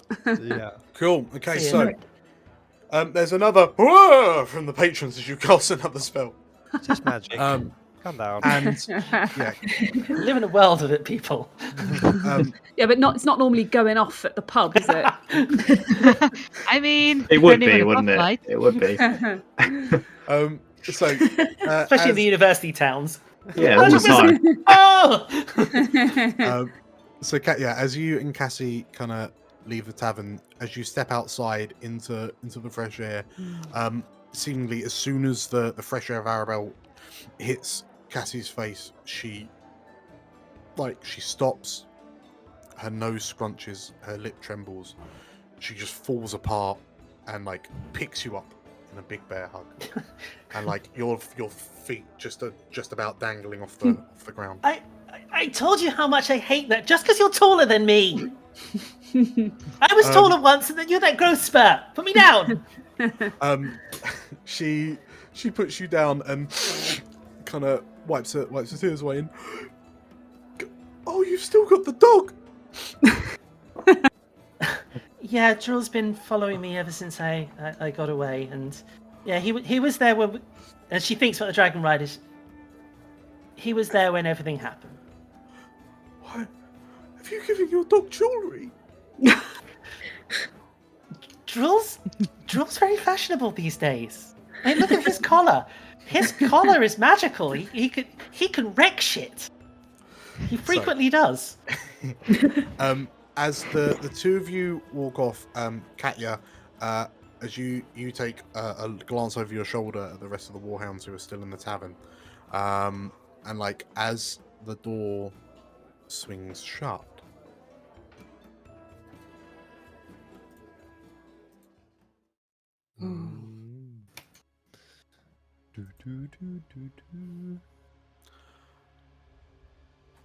with a hand gliding a few inches over the crystal orb, Ursula opens her eyes with a smile, and as she pulls her hand away, the orb goes clear again. Her footsteps ring out through the royal palace as she walks with a new, determined, and renewed vigor. She throws open the doors to the Grand Assembly, and Ezred looks up. My dear, what's happening? And she smiles. I hear Marsember is nice this time of year. And we will call it there. Ooh. Hey. Yeah. The fuck feel a- down in Marsemba. Let's go. I feel a naval battle coming on. Congratulations, everyone, on completing session 23! Yay! And being level 10. Yay! You You're an Have amazing you been ventriloquist. Yeah. Also, and having been able to cast the one spell I wanted, yeah. Oh wait. Oh. What was the Wait, spell? Fine steed will come one Does, day. does Find Ah. Steve have to be a horse, or can it be like a seal or a dolphin? Can be anything, can't I mean, it? it is something specific I asked for, Yes. and I checked with Dan if it's okay. It is a walrus. A narwhal. Yes. That would be if Zumbo cast Yeah. Find Steed, it would be on a narwhal or a I mean- walrus. I have a funny feeling if he cast a Fine Steed, it would just be a larger Betty. Like a Not space by choice. hopper. No. I feel like Find for Steve can be anything. That's amazing. Yeah. So, Garnell? I feel like for Hiram it could be like surfing on like a manta ray. Ooh. Going through. Yes. Yeah. yes, Actually, I did mention what it would be ages and ages and ages ago. Mm. Where was it? Oh, what's the town outside of thingy? Something Justice green. Green. I don't Yes, know. Justice Justice Green. Green. Yes. Justice Green. Well, the audience are going to have to patiently wait to find out what that is. But, yes. It's never gonna happen. Thank you all for watching. Thank you all for playing. Yes. And I will Thank see you, Dean all- Dan. Yeah, thanks, Dan. Yeah, thanks, Thanks, Dan. Dan. Thank you, Oh, Dan. There you Why are we thanking him? He's been mean. It's his job. Right. Yes, right. True. Yes, on my What's the TV. territory? I will see you all next week. Bye. See you next week. Bye-bye. Bye Bye, bye. Bound for Marsember, the Warhounds close in on the mysterious artifact known as the Black Diadem. But unless they want to swim, they're going to need a ship. I wonder how they'll conquer that problem. Come back next week to find out. Another episode in the bag, and again, thank you for watching through to the end. We're beginning our final push towards the conclusion of level 9, and I hope you're as excited for it as we are. If you enjoyed this video, please hit the like button and leave a comment down below. And if you like what we're doing, you can find another video here. And if you want to keep up to date, hit the subscribe button here and click the bells for notifications. Thank you again for watching, and as always, may the realms endure.